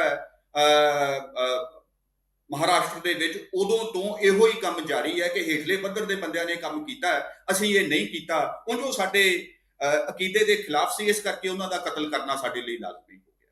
ਮੈਂ ਇਹ ਕਹਿਣਾ ਇਸ ਕਰਕੇ ਚਾਹੁੰਦਾ ਕਿ ਅਜਿਹੀਆਂ ਲਚਰ ਦਲੀਲਾਂ ਦੇ ਕੇ ਮੈਂ ਕਹਿ ਰਿਹਾ, ਮੈਂ ਥੋੜਾ ਇਹਨੂੰ ਹੋਰ ਥੋੜਾ ਖੋਲ ਦਿੰਨਾਗਾ, ਪਰ ਦੁਨੀਆ ਭਰ ਦੀਆਂ ਮੂਵਮੈਂਟਾਂ 'ਚ ਅਸੀਂ ਦੇਖਦੇ ਹਾਂ ਲੈਫਟ ਦੇ ਅੰਦਰ ਵੀ ਐ ਹੋਇਆਗਾ, ਜਿੱਥੇ ਜਿੱਥੇ ਲੈਫਟ ਦੀਆਂ ਹਥਿਆਰਬੰਦ ਮੂਵਮੈਂਟਾਂ ਜਿੱਥੇ ਵੀ ਚੱਲਦੀਆਂ ਨੇ ਬੇਸਿਕਲੀ, ਉੱਥੇ ਸ਼ੱਕ ਦੇ ਬਿਨਾਂ ਤੇ ਬਹੁਤ ਸਾਰੇ ਲੋਕ ਮਾਰੇ ਜਾਂਦੇ ਨੇ, ਕਤਲ ਦੀ ਜਸਟੀਫਿਕੇਸ਼ਨ ਤਾਂ ਕੋਈ ਹੋ ਨਹੀਂ ਸਕਦੀ। ਇਹ ਲੈਫਟ ਦੇ ਅੰਦਰ ਵੀ ਹੋਇਆ, ਜਿਵੇਂ CPI ਮਾਓਇਸਟ ਦੀ ਜਿਹੜੀ PW ਤੇ MCCI ਸੀ, ਉਹਨਾਂ ਨੇ ਇੱਕ ਦੂਜੇ ਦੇ ਕਿੰਨੇ ਬੰਦੇ ਮਾਰੇ, ਉਹਦਾ ਦੋਵੇਂ ਲੈਫਟ ਸੀ, ਇੱਕ ਦੂਜੇ ਦੇ ਕਿੰਨੇ ਬੰਦੇ ਮਾਰੇ ਉਹਨਾਂ ਨੇ। ਇਸੇ ਤਰੀਕੇ ਦੇ ਨਾਲ ਅਸੀਂ ਲੈਫਟ ਦੀਆਂ ਕੰਟਰਾਡਿਕਸ਼ਨਾਂ ਨੂੰ ਵੀ ਐ ਦੇਖਦੇ ਆਂਗੇ। ਜਦੋਂ ਲੈਫਟ ਦੇ ਬਾਰੇ ਗੱਲ ਹੋਏਗੀ ਨਾ, ਜਦੋਂ ਲੈਫਟ ਵਾਲੇ ਬੰਦੇ ਇਸ ਤਰ੍ਹਾਂ ਦੇ ਨਾਲ ਆਖਣਗੇ, ਔਰ ਇਹਨਾਂ ਨੇ ਪੰਜਾਬ ਦੇ ਵਿੱਚ 70 ਰੁਪਿਆਂ ਦੇ ਵਿੱਚ ਇੱਕ ਦੂਜਿਆਂ ਦੇ ਉੱਪਰ ਇਹੋ ਜਿਹੇ ਦੋਸ਼ ਲਾਏ ਨੇ, ਮੈਂ ਉਹਦੀ ਕਦੇ ਹਮਾਇਤ ਨਹੀਂ ਕੀਤੀ, ਮੈਂ ਉਹਦੇ ਖਿਲਾਫ ਲਿਖਿਆ। ਇਹ ਕੋਈ ਕਲਚਰ ਨਹੀਂ ਹੈ ਗੱਲਬਾਤ। ਜਿਵੇਂ ਨਕਸਲਵਾੜੀ ਮੂਵਮੈਂਟ ਦੇ ਨਾਂ ਤੇ ਹੀ ਬਹੁਤ ਸਾਰੇ ਇਹੋ ਜਿਹੇ ਲੋਕ ਮਾਰੇ ਗਏ ਜਿਹੜੇ ਕਿਹੜੇ ਜ਼ਗੀਰਦਾਰ ਸੀ, ਛੋਟੇ ਕਿਸਾਨ, ਥੋੜੇ ਵੱਡੇ ਕਿਸਾਨ ਸੀ, ਉਹਨਾਂ ਨੂੰ ਮਾਰਿਆ ਗਿਆ ਉਦੋਂ। ਹੁਣ ਕੀ ਇਸ ਗੱਲ ਦਾ ਕਰੀਏ ਜੀ, ਮਤਲਬ ਇਹਦੇ ਨਾਲ ਇਹ ਜਸਟੀਫਾਈ ਹੋ ਜਾਂਦਾ ਜੋ ਦਲਜੀਤ ਸਿੰਘ ਹੁਣੀ ਕਹਿ ਰਹੇ ਨੇ। ਮੈਂ ਤਾਂ ਇਹ ਗੱਲ ਕਰ ਰਿਹਾ, ਗੱਲ ਮੈਂ ਜਨਰਲੀ ਕਹਿ ਰਿਹਾ ਸਮੀਰ, ਮੈਂ ਕਹਿ ਰਿਹਾ ਕਿ ਫਿਰ ਪੋਲੀਟੀਕਲ ਵਾਇਲੈਂਸ ਆ ਜਿਹੜਾ, ਪੋਲੀਟੀਕਲ ਵਾਇਲੈਂਸ ਨੂੰ ਲੈ ਕੇ ਸਾਰੀਆਂ ਧਿਰਾਂ ਆਪਣੇ ਆਪਣੇ ਤਰੀਕੇ ਦੀ ਜਸਟੀਫਿਕੇਸ਼ਨ ਦਿੰਦੇ। ਸਾਡਾ ਪੋਲੀਟੀਕਲ ਵਾਇਲੈਂਸ ਸਟੇਟ ਐਡਾ ਇਨਵਿਜ਼ੂਅਲ ਵਾਇਲੈਂਸ ਕਰ ਰਹੀ ਹੈ, ਉਹ ਸਿੱਧੀਆਂ ਕਹਿੰਦੀਆਂ ਨੇ, ਸਾਰੀਆਂ ਪੋਲੀਟੀਕਲ ਧਿਰਾਂ ਕਹਿੰਦੀਆਂ ਨੇ। ਜਿਹੜੀ ਇੱਕ ਮਿੰਟ, ਜਿਹੜੀ ਉਹਦੀ ਨਾ ਜਸਟੀਫਿਕੇਸ਼ਨ ਨਾ ਕੱਲੀ ਉਹਨਾਂ ਜਥੇਬੰਦੀਆਂ ਦੇ ਉੱਪਰ ਹੀ ਨਹੀਂ ਖੜੀ ਹੋਈ ਕਿ ਉਹਨਾਂ ਨੇ ਐਂ ਕਹਿਤਾ ਜੀ, ਉਹਨਾਂ ਨੇ ਇਹ ਜਸਟੀਫਿਕੇਸ਼ਨ ਦੇਤੀ। ਮੈਂ ਅੱਜ ਵੀ ਇਹ ਗੱਲ ਕਹਿਣੀ ਚਾਹੁੰਦਾ ਹਾਂ ਕਿ ਇਹੋ ਜਿਹੀਆਂ ਜਸਟੀਫਿਕੇਸ਼ਨਾਂ ਤੇ ਮੈਂ ਹਰੇਕ ਦੇ ਲਈ ਕਹਿ ਸਕਦਾ। ਕਿਸੇ ਵੀ ਨਹੱਕੇ ਮਰਡਰ ਦੇ ਲਈ ਜਸਟੀਫਿਕੇਸ਼ਨ ਦੇਣੀ ਕਿੰਨੀ ਔਖੀ ਗੱਲ ਹੈ ਕਿ ਜੀ ਇਹ ਬਣਦਾ ਸੀ ਜੀ, ਸਾਨੂੰ ਐਂ ਲੱਗਿਆ ਜੀ ਇਹ ਤਾਂ ਹੁੰਦਾ। ਪੋਲੀਟੀਕਲ ਵਾਇਲੈਂਸ ਦੀ ਪੂਰੀ ਥਿਊਰੀ ਹੈ ਇੰਟਰਨੈਸ਼ਨਲ ਮੂਵਮੈਂਟਸ ਅਸੀਂ ਦੇਖਦੇ ਹਾਂ। ਲਿੱਟਿਆਂ ਨੂੰ ਦੇਖ ਲਓ, ਤੁਸੀਂ 7 ਸਿਸਟਰ ਚਲੇ ਜਾਓ, ਤੁਸੀਂ ਪੰਜਾਬ ਦੇ ਲੈਫਟ ਦੇ ਕੋਲੇ ਆ ਜਾਓ, ਤੁਸੀਂ ਜਿੱਥੇ ਮੈਂ ਤੁਹਾਨੂੰ ਦੱਸ ਰਿਹਾ ਪੀਪਲ ਵਾਰ ਤੇ MCCI ਲੜ ਰਹੀਆਂ ਸੀ, ਉੱਥੇ ਬੜਾ ਵੱਡਾ ਵਾਇਲੈਂਸ ਆਪਸ ਵਿੱਚ ਹੁੰਦਾ ਹੈ। ਇਹ ਥਿਊਰੀ ਨੂੰ ਜਸਟੀਫਾਈ ਕੀਤਾ ਜਾਂਦਾ ਕਿ ਪੋਲੀਟੀਕਲ ਵਾਇਲੈਂਸ ਜਸਟੀਫਾਈਡ ਹੈ ਕਿਉਂਕਿ ਸਟੇਟ ਬੜਾ ਇੰਡੀਵਿਜੂਅਲ ਵਾਇਲੈਂਸ ਕਰਦੀ ਆ। ਇਹ ਉਹ ਕਹਿੰਦੇ ਨੇ, ਮੈਂ ਕਹਿ ਰਿਹਾ ਸਾਰੇ ਕਹਿੰਦੇ ਨੇ, ਪੋਲੀਟੀਕਲ ਵਾਇਲੈਂਸ ਨਾਲ ਜੁੜੇ ਹੋਏ ਲੋਕ, ਇਹ ਸਾਰਿਆਂ ਦੇ ਕਹਿਣ ਦੇ ਨਾਲ ਸੱਚ ਸਾਰੀਆਂ ਧਰਾਵਾਂ ਤੋਂ ਬਿਯੋਂਡ, ਸਾਰੀਆਂ ਧਰਾਵਾਂ।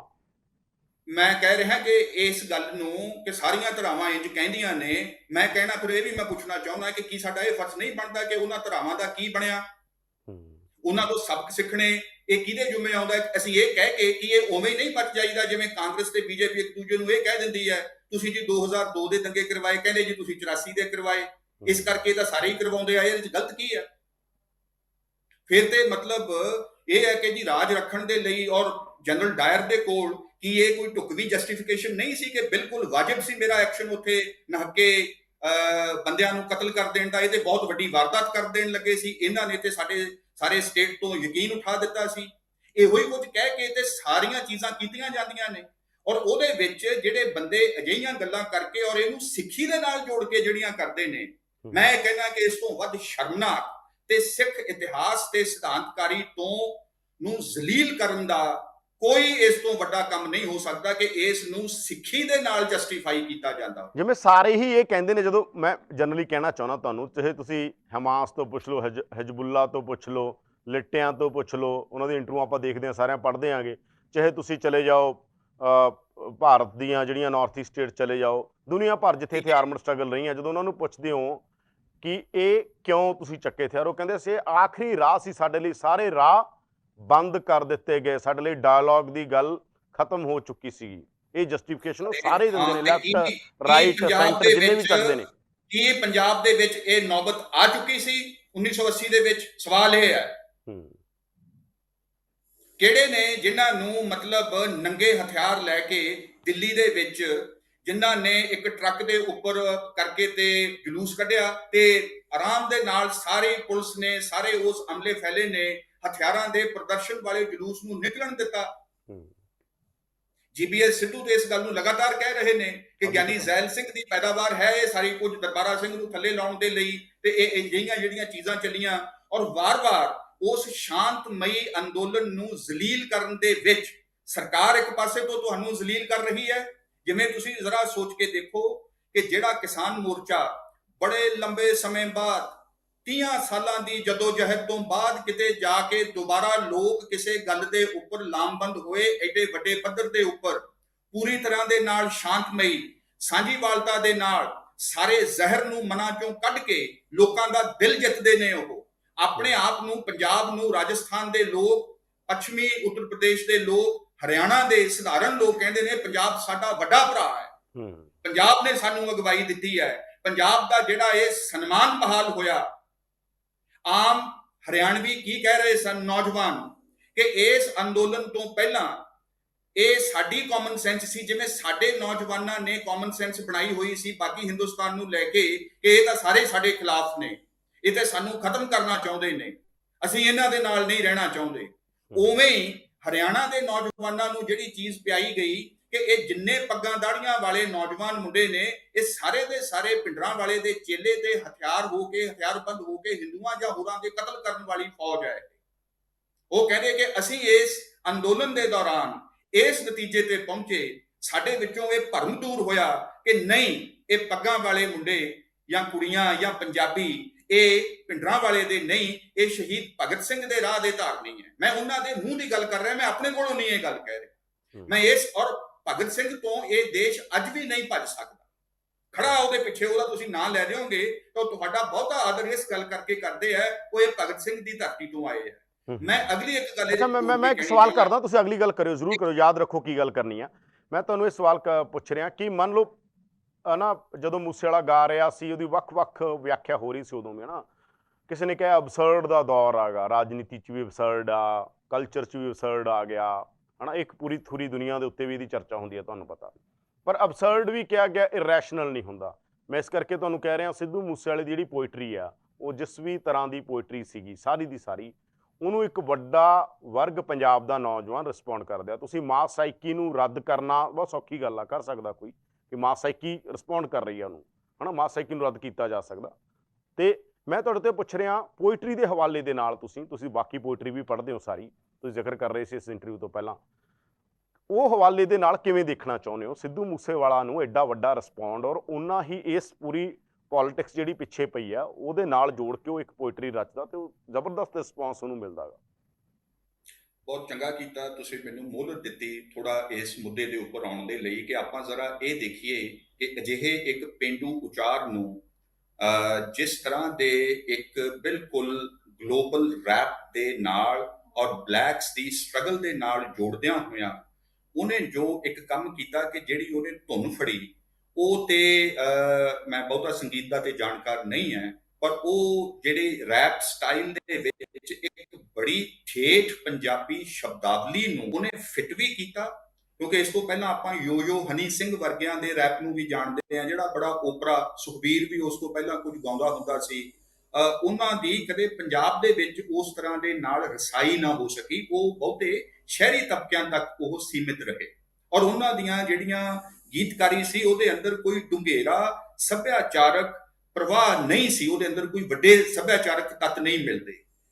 ਸ਼ੁਭਦੀਪ ਸਿੰਘ ਦੀ ਜਿਹੜੀ ਗੀਤਕਾਰੀ ਹੈ ਉਹਦੇ ਵੱਲ ਸਾਨੂੰ ਗੌਰ ਕਰਨਾ ਚਾਹੀਦਾ ਹੈ ਕਿ ਉਹਦੇ ਅੰਦਰ ਬੜੀ ਠੇਠ ਪੇਂਡੂ ਮਲਵਈ ਸ਼ਬਦਾਵਲੀ ਨੂੰ ਉਸ ਨੇ ਰੈਪ ਤੇ ਹਿਪ ਹੌਪ ਦੀਆਂ ਤਰਜ਼ਾਂ ਦੇ ਨਾਲ ਜਿਵੇਂ ਉਹਨੇ ਮਿਲਾਇਆ ਕਿ ਓਪਰਾ ਨਹੀਂ ਰਹਿਣ ਦਿੱਤਾ, ਔਰ ਉਹਦੇ ਜ਼ਰੀਏ ਉਸ ਵਿਦਾ ਦੇ ਵਿੱਚ ਇੱਕ ਇਹ ਸਪੇਸ ਖੜੀ ਕੀਤੀ ਕਿ ਇਹਦੇ ਅੰਦਰੋਂ ਉਹ ਕੁਝ ਵੱਡੀਆਂ ਗੱਲਾਂ ਕਹਿਣ ਦੇ ਵੱਲ ਜਾ ਰਿਹਾ ਸੀ।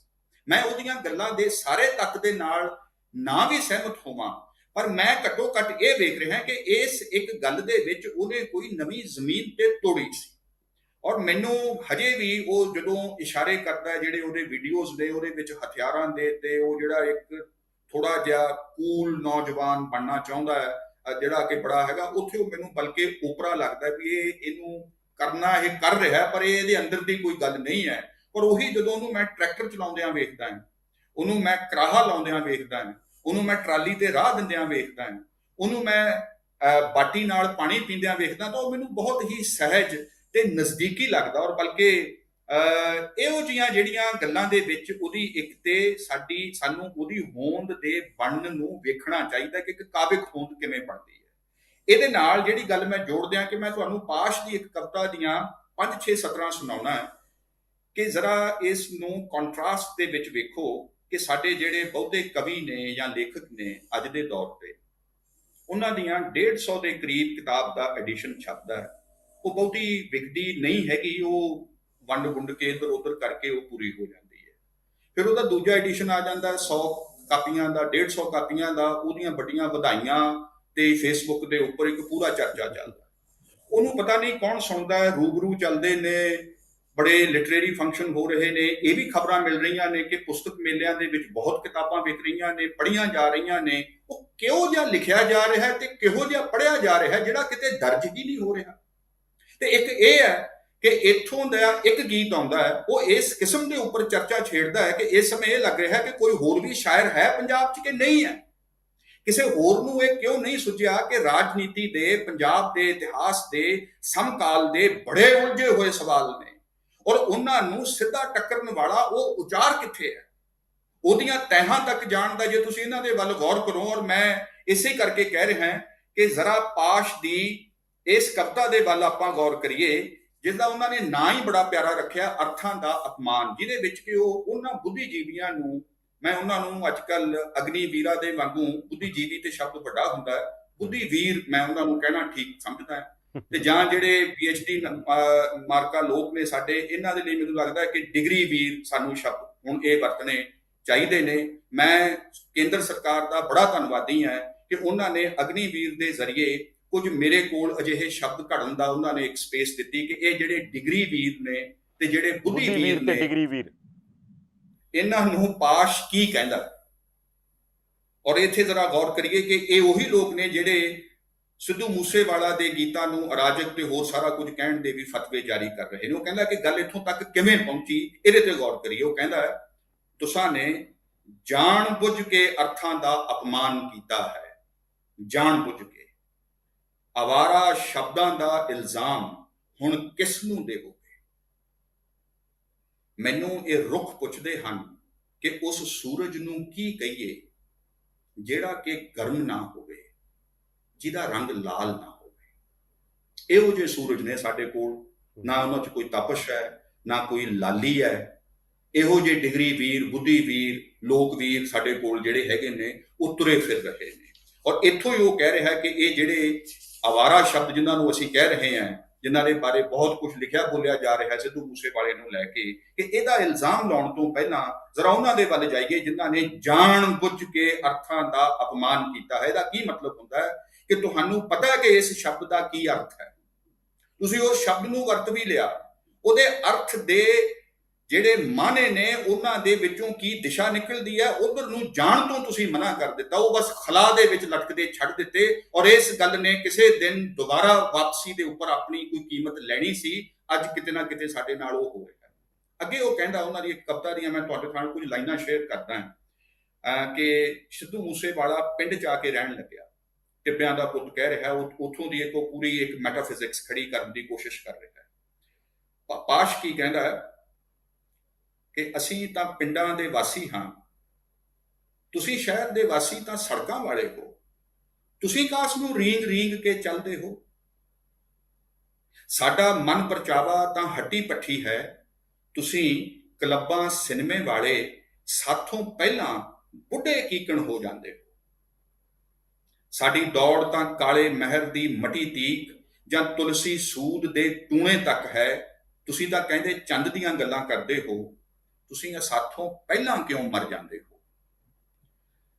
ਮੈਂ ਇਸ ਕਰਕੇ ਇਹ ਗੱਲ ਕਹਿਣੀ ਚਾਹ ਰਿਹਾ ਕਿ ਇਹ ਜਿਹੜਾ ਇੱਕ ਸ਼ਹਿਰੀ ਮੱਧ ਵਰਗੀ ਸੁਰੱਖਿਆ ਦੇ ਵਿੱਚੋਂ ਜਿਹੜਾ ਇੱਕ ਪੰਜਾਬੀ ਬੁੱਧੀ ਵੀਰ ਤੇ ਪੰਜਾਬੀ ਡਿਗਰੀ ਵੀਰ ਜਿਹੜਾ ਆਪਣੇ ਆਪ ਨੂੰ ਪੰਜਾਬ ਦੇ ਸਰੋਕਾਰਾਂ ਦੇ ਨਾਲ ਜੁੜਿਆ ਹੋਇਆ ਹੋਣ ਕਰਕੇ 24 ਘੰਟੇ ਫਿਕਰੀ ਕਰਦਾ ਰਹਿੰਦਾ ਹੈ ਔਰ ਉਹਦੇ ਕੋਲ ਕਿਸੇ ਗੱਲ ਦਾ ਕੋਈ ਬਹੁਤਾ ਹੱਲ ਨਹੀਂ ਹੈ, ਉਹਨੂੰ ਕਿਤੇ ਨਾ ਕਿਤੇ ਪਾਸ਼ ਇਹ ਕਹਿ ਰਿਹਾ ਹੈ ਕਿ ਪੰਜਾਬ ਦੀ ਸਾਰੀ ਹੋਣੀ ਤਾਂ ਧੜਕਦੀ ਹੈ ਪਿੰਡਾਂ ਦੇ ਵਿੱਚ। ਪਿੰਡਾਂ ਦੇ ਹੀ ਨੌਜਵਾਨ ਨੇ ਜਿਹੜੇ ਕਿਸੇ ਨਾ ਕਿਸੇ ਪਾਸੇ ਲੱਗ ਕੇ ਆਪਣੇ ਤੇ ਝੱਲ ਕੇ ਉਹ ਕੋਈ ਧੱਕਾ ਲਾਉਂਦੇ ਆ ਇਤਿਹਾਸ ਦੇ ਪਹੀਏ ਨੂੰ, ਤੇ ਅਸੀਂ ਤੇ ਸਿਰਫ ਟਿੱਪਣੀਆਂ ਕਰਨ ਜੋਗੇ ਆ। ਔਰ ਇਸੇ ਕਰਕੇ ਉਹ ਕਹਿੰਦਾ ਕਿ ਤੁਸੀਂ ਹੁਣ ਕੁਝ ਸਿਰਜ ਨਹੀਂ ਸਕਦੇ, ਤੁਸੀਂ ਤੇ ਪਹਿਲਾਂ ਹੀ ਮਰ ਚੁੱਕੇ ਹੋ, ਤੁਸੀਂ ਤੇ ਪਹਿਲਾਂ ਹੀ ਰੀਂਗ ਰਹੇ ਹੋ, ਤੁਸੀਂ ਸਾਡੇ ਤੋਂ ਪਹਿਲਾਂ ਹੀ ਕਿਉਂ ਖਤਮ ਹੋ ਜਾਂਦੇ ਹੋ। ਇਸ ਤਬਕੇ ਦੀ ਕਾਰਗੁਜ਼ਾਰੀ ਨੂੰ ਜ਼ਰਾ ਕਾਂਟੇ ਹੇਠ ਲਿਆਉਣ ਦੀ ਲੋੜ ਹੈ। ਔਰ ਇੱਥੇ ਹੀ ਮੈਨੂੰ ਇਹ ਯਾਦ ਆਉਂਦਾ ਹੈ ਕਿ ਪਾਸ਼ ਦੀ ਇੱਕ ਮਹਾਨ ਕਵਿਤਾ ਹੈ ਜਿਹਦੇ ਚੋਂ ਖਾਲਿਸਤਾਨੀ ਬਹੁਤ ਭੱਜਦੇ ਨੇ ਕਿ ਇਹ ਉਹਨਾਂ ਨੂੰ ਰਾਸ ਨਹੀਂ ਆਉਂਦੀ, ਕਿਉਂਕਿ ਇੱਥੇ ਉਹ ਕਿਸੇ ਪੰਜਾਬ ਸਰੋਕਾਰ ਦੀ ਗੱਲ ਕਰਦਾ ਹੈ ਤੇ ਇੱਥੇ ਪਾਸ਼ ਆਪਣੇ ਉਹਨਾਂ ਆਧੁਨਿਕ ਅਦਾਰਿਆਂ ਤੋਂ ਪੜ੍ਹੇ ਗੁੜੇ ਹੋਏ ਸੁਰੱਖਿਆ ਦੇ ਵਿੱਚੋਂ ਬੋਲਦੇ ਹੋਏ ਲੋਕਾਂ ਨੂੰ ਉਹ ਰੱਦ ਕਰਕੇ ਇਹ ਗੱਲ ਕਹਿੰਦਾ ਕਿ ਹੁਣ ਤਾਂ ਸ਼ਮਸ਼ੇਰ ਤੇਰਾ ਪੂਰਨ ਸਿੰਘੀ ਪੰਜਾਬ इस प्रदेश अंदर सिर्फ एक अरदास है, लम्मी झिड़ी च रिसदी कच्ची कंध दे कुछ दिन तगी रह सकण लई। यारो फिक्रमंद रहना।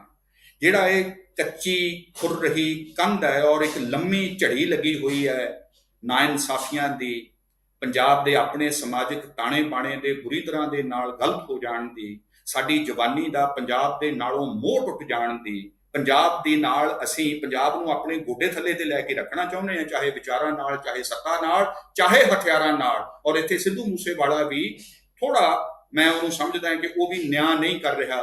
ਉਹਨੂੰ ਵੀ ਮੈਂ ਵਾਰ-ਵਾਰ ਇਹ ਕਹਿ ਰਿਹਾ ਕਿ ਉਹ ਦੁੱਕੀ ਤਿੱਕੀ ਦੇ ਨਾਲੋਂ ਉਹਨੂੰ ਵੱਡਾ ਹੋਣਾ ਪਸੰਦ ਹੈ, ਕਿ ਉਮਰ ਦੇ ਹਿਸਾਬ ਨਾਲ ਖਾਸਾ ਰੁਤਬਾ, ਉਹ ਕੋਈ ਬਹੁਤ ਰੁਤਬੇਦਾਰ ਇੱਕ ਸ਼ਖਸੀਅਤ ਉਹ ਬਣਨਾ ਚਾਹੁੰਦਾ ਹੈ। ਕਹਿੰਦੇ ਇਵੋਲਵ ਹੋ ਰਿਹਾ ਸੀ, ਉਹ ਉਮਰ ਵੀ ਤਾਂ 28 ਸਾਲ ਹੀ ਸੀ ਨਾ।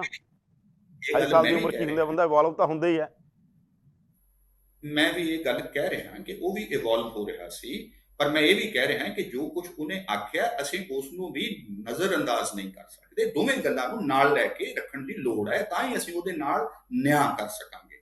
ਪਰ ਉਹਦੇ ਵਿੱਚ ਪਾਸ਼ ਅੱਗੇ ਜਾ ਕੇ ਜਿਹੜੀ ਇਹ ਗੱਲ ਕਹਿੰਦਾ ਹੈ ਨਾ ਕਿ ਐਤਕੀ ਰੌਸ਼ਨੀ ਦੇ ਮੇਲੇ ਉੱਤੇ 40 ਚੋਂ ਇੱਕ ਬਚੇ ਤਾਂ ਮਹਿਲ ਚ ਨਾ ਮਾਰੀ, ਉਸਦੇ ਕੰਮ ਆਉਣ ਦਾ ਬਹੁਤ ਮੌਕਾ ਹੈ। ਉਸ ਮਹਾਨ ਬੋਲੀ ਨੂੰ ਉਹ ਯਾਦ ਕਰ ਰਿਹਾ ਜਦੋਂ ਵੈਲੀਆਂ ਦਾ ਇਕੱਠ ਹੋ ਜਾਂਦਾ ਸੀ ਤੇ ਜਿੱਥੇ 40 ਬੋਤਲਾਂ ਮੰਗਾ ਲਈਆਂ ਜਾਂਦੀਆਂ ਸੀ। ਉਹ ਕਹਿੰਦਾ ਕਿ ਹੁਣ ਇੱਥੋਂ ਹੀ ਰੈਜ਼ਿਸਟੈਂਸ ਉੱਠੇਗੀ। ਔਰ ਅੱਗੇ ਉਹ ਇਹ ਕਹਿੰਦਾ ਕਿ ਮਹਾਂ ਸਿੰਘ ਬੁਰਜਵਾਲਾ ਜੇ ਭਬਕ ਮਾਰਨ ਨੂੰ ਕਰੇ ਤਾਂ ਰੋਕੀ ਨਾ।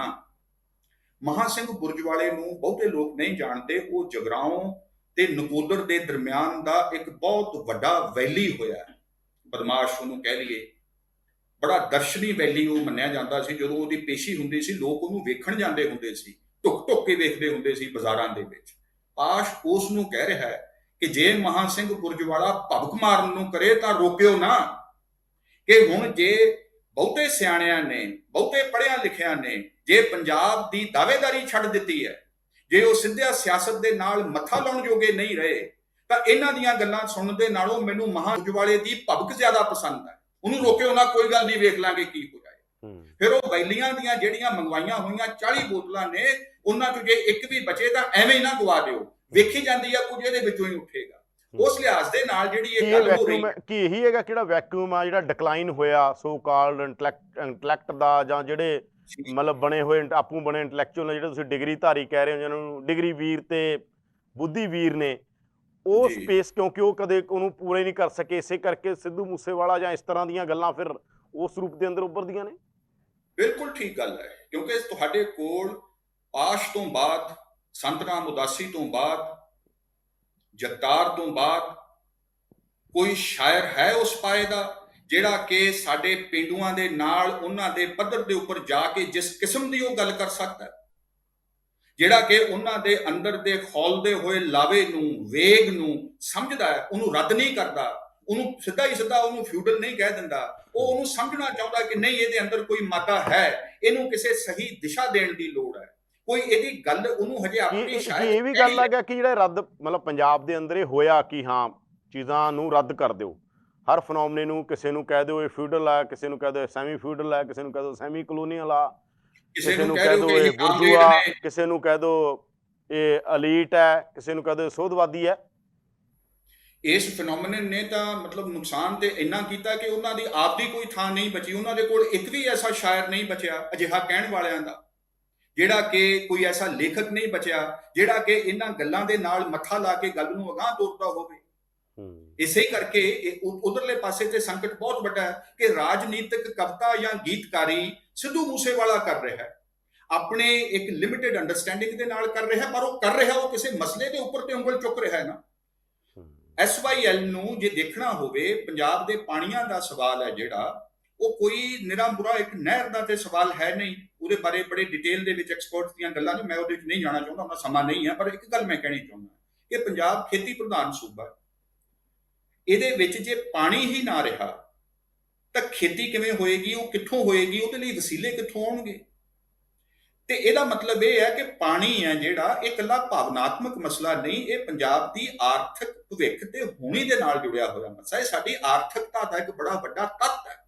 ਇਸ ਆਰਥਿਕਤਾ ਦੇ ਤੱਤ ਨੂੰ ਲਾਂਭੇ ਕਰਕੇ ਇਹਨੂੰ ਐਵੇਂ ਹੀ ਮਤਲਬ ਇੱਕ ਐਸਵਾਈਐਲ ਦੀ ਪੂਰੀ ਇੱਕ ਪੋਲੀਟੀਕਲ ਇਕਨੋਮੀ ਆ ਜੇ ਕਿਸੇ ਨੇ ਅੰਡਰਸਟੈਂਡ ਕਰਨੀ ਹੈਗੀ ਆ, ਹੋਵੇ। ਹਾਂ। ਔਰ ਉਹ ਪੰਜਾਬ ਦੀ ਆਰਥਿਕਤਾ ਦੀ ਰੀੜ ਦੀ ਹੱਡੀ ਆ। ਮੈਂ ਇਹ ਗੱਲ ਕਹਿਣੀ ਚਾਹੂੰਗਾ ਕਿ ਜਦੋਂ ਜਸਵੰਤ ਸਿੰਘ ਕਮਲ ਹੁਣਾਂ ਨੇ ਦਰਿਆਈ ਪਾਣੀਆਂ ਦੇ ਮਸਲੇ ਨੂੰ ਆਪਣੀਆਂ ਲਿਖਤਾਂ ਦੇ ਨਾਲ ਪੰਜਾਬ ਦੇ ਲੋਕਾਂ ਦੇ ਨੇੜੇ ਲੈ ਗਏ, ਇਹਨੂੰ ਇੱਕ ਕੇਂਦਰੀ ਮਸਲਾ ਬਣਾਇਆ, ਤੇ ਬਹੁਤ ਸਾਰੀਆਂ ਖੱਬੀਆਂ ਪਾਰਟੀਆਂ ਨੇ ਤੇ ਇਸ ਗੱਲ ਦੇ ਉੱਪਰ ਵੀ ਬਹੁਤ ਉਜਰ ਕੀਤਾ ਕਿ ਇਹ ਕੀ ਕੀਤਾ ਜਾ ਰਿਹਾ, ਪਾਣੀ ਸਾਂਝਾ ਹੁੰਦਾ ਹੈ। ਉਹ ਕਹਿੰਦੇ ਸਾਂਝਾ ਹੋਣ ਦੀਆਂ ਵੀ ਕੁਝ ਸ਼ਰਤਾਂ ਹੁੰਦੀਆਂ ਨੇ, ਕੋਈ ਤਰੀਕਾ ਹੁੰਦਾ ਹੈ, ਔਰ ਉਹਦੇ ਹੋਰ ਆਲਟਰਨੇਟਿਵਸ ਵੀ ਹੁੰਦੇ ਨੇ। ਪੰਜਾਬ ਦੀਆਂ ਲੋੜਾਂ ਪੂਰੀਆਂ ਕੀਤੇ ਬਿਨਾਂ ਇਹ ਕਿਵੇਂ ਹੋ ਸਕਦਾ ਹੈ।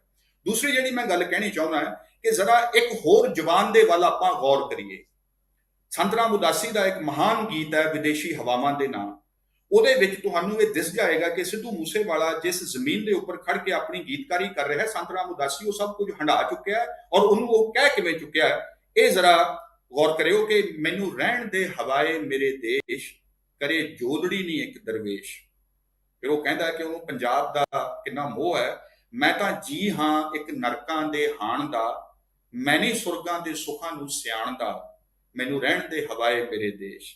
ਅੱਗੇ ਉਹ ਕਹਿੰਦਾ ਕਿ ਸਾਡੇ ਬੇਲੇ ਨੂੰ, ਬੇਲਾ ਹੀਰ ਰਾਂਝੇ ਦਾ ਚਨਾਨ ਦਰਿਆ ਦੇ ਕਿਨਾਰੇ ਦੀ ਦਾ ਉਹ ਜੰਗਲ ਹੈ ਜਿੱਥੇ ਰਾਂਝਾ ਮਈਆਂ ਚਾਰਦਾ ਸੀ, ਉਸ ਨੂੰ ਉਹ ਨਾਲ ਲੈ ਕੇ ਆਉਂਦੇ ਆ ਕਿ ਸਾਡੇ ਬੇਲੇ ਨੂੰ ਤੂੰ ਐਵੇਂ ਨਾ ਪਛਾੜਨੀ, ਸਾਡੇ ਸਿਰਾਂ ਦੇ ਦੁਆਲੇ ਗੱਡੀ ਵਾੜਨੀ। ਦੋਵੇਂ ਗੱਲਾਂ ਨਾਲ ਰਹੀਆਂ। ਇਹ ਕਿਸੇ ਘੱਟ ਖਤਰੇ ਦੇ ਵਿੱਚੋਂ ਸੰਤ ਰਾਮ ਉਦਾਸੀ ਆਪਣੀ ਗੱਲ ਨਹੀਂ ਕਹਿ ਰਹੇ। ਸਾਡੇ ਬੇਲੇ ਨੂੰ ਤੂੰ ਐਵੇਂ ਨਾ ਪਛਾੜਨੀ, ਸਾਡੇ ਸਿਰਾਂ ਦੇ ਦੁਆਲੇ ਗੱਡੀ ਵਾੜਨੀ, ਮੈਨੂੰ ਰਹਿਣ ਦੇ ਹਵਾਏ ਮੇਰੇ ਦੇਸ਼। ਫਿਰ ਉਹ ਕਹਿੰਦੇ ਆ ਮੈਨੂੰ ਜੁੜਿਆ ਜੜਾਂ ਦੇ ਨਾਲ ਰਹਿਣ ਦੇ, ਫੁੱਲ ਕਹਿਣ ਮੈਨੂੰ ਕੰਡਾ। ਚਲੋ ਕਹਿਣ ਦੇ, ਇੱਥੇ ਗੌਰ ਕਰੋ ਕਿ ਉਹ ਆਪਣੀਆਂ ਜੜਾਂ ਦੇ ਨਾਲ ਜੁੜੇ ਰਹਿਣ ਨੂੰ ਇੱਕ ਵੱਡੀ ਗੱਲ ਕਹਿ ਰਹੇ ਨੇ, ਤੇ ਜਿਹੜੇ ਫੁੱਲ ਨੇ ਜਿਹੜੇ ਉਹਨਾਂ ਨੂੰ ਵਾਰ-ਵਾਰ ਕੰਡਾ ਕਹਿ ਰਹੇ ਨੇ ਸੰਤ ਰਾਮ ਉਦਾਸੀ ਨੂੰ, ਇਹ ਕਿਹੜੇ ਫੁੱਲ ਨੇ? ਇਹ ਕਿਤੇ ਉਹੀ ਸ਼ਹਿਰ ਦੇ ਹੀ ਡਿਗਰੀ ਵੀਰ, ਬੁੱਧੀ ਵੀਰ ਤੇ ਨਹੀਂ ਜਿਹੜੇ ਸੰਤ ਰਾਮ ਉਦਾਸੀ ਦੀ ਕਵਿਤਾ ਨੂੰ ਵੀ ਐਵੇਂ ਹੀ ਗੀਤਕਾਰੀ, ਸਧਾਰਨ ਪੇਂਡੂਆਂ ਦੇ ਪੱਧਰ ਦੀ ਤੁਕਬੰਦੀ, ਸਧਾਰਨ ਉਹਨਾਂ ਦੀਆਂ ਭਾਵਨਾਵਾਂ ਦੇ ਵਿੱਚ ਜੋਸ਼ ਲਿਆਉਣ ਵਾਲੀ ਇੱਕ ਕਵਿਤਾ, ਇਹ ਢਾਡੀਆਂ ਵਾਰਾਂ ਵਾਂਗੂ ਇਹ ਕੰਮ ਕਰਨ ਵਾਲਾ, ਇਹ ਉਹੋ ਹੀ ਲਾਣਾ ਹੈ ਜਿਹੜਾ ਲਗਾਤਾਰ ਪਿੰਡਾਂ ਚੋਂ ਉੱਠਦੀ ਅਜਿਹੀ ਇੱਕ ਸਾਹਿਤਕ ਗੱਲਬਾਤ ਨੂੰ, ਗੀਤਕਾਰੀ ਨੂੰ ਲਗਾਤਾਰ ਕਲਾਤਮਕਤਾ ਤੋਂ ਲਾਂਭੇ ਕਰਦਾ ਰਿਹਾ। ਅੱਗੇ ਉਹ ਕੀ ਕਹਿੰਦੇ ਆ, ਟਿੱਬਿਆਂ ਦਾ ਪੁੱਤ ਹੋਣ ਦੀ ਗੱਲ ਸਿੱਧੂ ਮੂਸੇਵਾਲਾ ਕਰਦਾ, ਤੇ ਸੰਤ ਰਾਮ ਉਦਾਸੀ ਨੂੰ ਸੁਣੋ ਕੀ ਕਹਿੰਦੇ ਆ। ਟਿੱਬਿਆਂ 'ਚ ਕੀ ਹੁੰਦਾ ਹੈ, ਮੈਨੂੰ ਖਿੜਿਆ ਕਪਾਹ ਦੇ ਵਾਂਗੂ ਰਹਿਣ ਦੇ। ਕਪਾਹ ਦੇ ਫੁੱਲ ਨੂੰ ਉਹ ਗੁਲਾਬ ਦੇ ਫੁੱਲਾਂ ਤੋਂ ਉੱਪਰ ਰੱਖ ਰਹੇ ਆ। ਮੈਨੂੰ ਖਿੜਿਆ ਕਪਾਹ ਦੇ ਵਾਂਗੂ ਰਹਿਣ ਦੇ, ਘੱਟ ਮੰਡੀ ਵਿੱਚ ਮੁੱਲ ਪੈਂਦੇ ਪੈਣ ਦੇ, ਮੈਨੂੰ ਰਹਿਣ ਦੇ ਹਵਾਏ ਮੇਰੇ ਦੇਸ਼। ਕਿ ਮੰਡੀ ਦੇ ਵਿੱਚ ਜੇ ਅਸੀਂ ਘੱਟ ਵੀ ਵਿਕਾਂਗੇ, ਨਹੀਂ ਉਹਨਾਂ ਫੁੱਲਾਂ ਜਿੰਨੀ ਕਦਰ ਹੋਏਗੀ ਤਾਂ ਵੀ ਕੋਈ ਨਹੀਂ, ਪੰਜਾਬ ਦੇ ਨਾਲ ਪਰ ਆਪਣੇ ਇਸ਼ਕ ਨੂੰ ਨਿਭਾ ਕੇ ਦਿਖਾਵਾਂਗੇ। ਜਦੋਂ ਇਸ ਤਰ੍ਹਾਂ ਦੇ ਨਾਲ ਇੱਕ ਗੱਲ ਉਹ ਅਗਾਂਹ ਜਿੱਥੇ ਉਹ ਕਹਿੰਦੇ ਆ ਕਿ ਮੈਨੂੰ ਘਿਰਿਆ ਕਸਾਈਆਂ ਵਿੱਚ ਰਹਿਣ ਦੇ, ਇਹ ਸਿੱਧੂ ਮੂਸੇਵਾਲੇ ਤੇ ਜਿਹੜੇ ਖਤਰੇ ਨੇ ਤੇ ਜਿਹੜੇ ਵੱਡਿਆਂ ਘਰਾਂ ਦੇ ਆ ਉਹ ਗੱਲਾਂ ਕਰਦਾ ਹੈ। ਤੁਸੀਂ ਜ਼ਰਾ ਸੰਤ ਰਾਮ ਉਦਾਸੀ ਦੇ ਵਿੱਚ ਵੇਖੋ, ਇਹ ਸਾਰੀਆਂ ਗੱਲਾਂ ਹੋ ਚੁੱਕੀਆਂ। ਮੈਨੂੰ ਘਿਰਿਆ ਕਸਾਈਆਂ ਵਿੱਚ ਰਹਿਣ ਦੇ, ਮੈਨੂੰ ਐਵੇਂ ਪਛੋਤਾਈਆਂ 'ਚ ਨਾ ਪੈਣ ਦੇ ਕਿ ਮੈਂ ਸਮਝੌਤਾ ਕਰ ਲੈਂਦਾ, ਮੈਂ ਠੀਕ ਹੋ ਜਾਂਦਾ, ਮੈਂ ਜ਼ਰਾ ਨਰਮ ਕਰ ਲੈਂਦਾ, ਮੇਰੀ ਹੋਰ ਚੜ੍ਹਤ ਹੋ ਜਾਂਦੀ, ਮੈਨੂੰ 4 ਹੋਰ ਅਵਾਰਡ ਮਿਲ ਜਾਂਦੇ, ਇਹਨਾਂ ਪਛੋਤਾਈਆਂ 'ਚ ਮੈਂ ਨਹੀਂ ਪੈਣਾ, ਉਹ ਮੈਨੂੰ ਰਹਿਣ ਦੇ। ਔਰ ਅੱਗੇ ਜਿੱਥੇ ਉਹ ਫਰਕ ਕਰਦੇ ਆ ਆਪਣਾ ਸਿੱਧੂ ਮੂਸੇਵਾਲਾ ਦੇ ਨਾਲੋਂ, ਸਿੱਧੂ ਮੂਸੇਵਾਲਾ ਆਪਣੀ ਜਵਾਨੀ ਨੂੰ, ਆਪਣੇ ਹੋਣ ਨੂੰ ਹਥਿਆਰਾਂ ਤੋਂ ਬਿਨਾਂ ਅਧੂਰਾ ਮੰਨਦਾ ਕਿ ਨਹੀਂ ਬਈ ਇਸ ਤੋਂ ਬਿਨਾਂ ਨਹੀਂ ਮੇਰੀ ਕੋਈ ਗੱਲ ਬਣਦੀ। ਉਹ ਕੀ ਕਹਿੰਦਾ ਤੇ ਸੰਤ ਰਾਮ ਉਦਾਸੀ ਕੀ ਕਹਿੰਦਾ, ਜਿਹੜਾ ਕਸਾਈਆਂ 'ਚ ਘਿੜਿਆ ਹੋਇਆ, ਜਿਹਦੇ ਸਿਰਾਂ ਦੇ ਦੁਆਲੇ ਵਾੜ ਗੱਡੀ ਹੋਈ ਹੈ, ਜਿਹਨੂੰ ਕੰਡਾ ਆਖਿਆ ਜਾ ਰਿਹਾ ਹੈ, ਉਹ ਕਹਿੰਦਾ ਮੇਰੇ ਵਿੱਚ ਹੈ ਪਹਾੜ ਜਿੱਡਾ ਭਾਰ ਨਹੀਂ, ਮੇਰੇ ਵਿੱਚ ਹੈ ਪਹਾੜ ਜਿੰਨਾ ਭਾਰ ਨਹੀਂ, ਮੈਨੂੰ ਖੁੱਲੇ ਡੁੱਲੇ ਪਿਆਰ ਦਾ ਹੰਕਾਰ ਨਹੀਂ। ਇਹ ਹੈ ਪੰਜਾਬੀ ਹੋਣ ਦੀ ਸ਼ਰਤ, ਖੁੱਲੇ ਡੁੱਲੇ ਪਿਆਰ ਦਾ ਹੰਕਾਰ ਹੋਣਾ। ਜੇ ਹੰਕਾਰ ਪਾਲਣਾ ਹੈ ਕੋਈ, ਤਾਂ ਉਹ ਖੁੱਲੇ ਡੁੱਲੇ ਪਿਆਰ ਕਰਨ ਦੀ ਆਪਣੀ ਮਾਨਵੀ ਸਮਰੱਥਾ ਦੇ ਜ਼ਰੀਏ ਪਾਲੀਏ।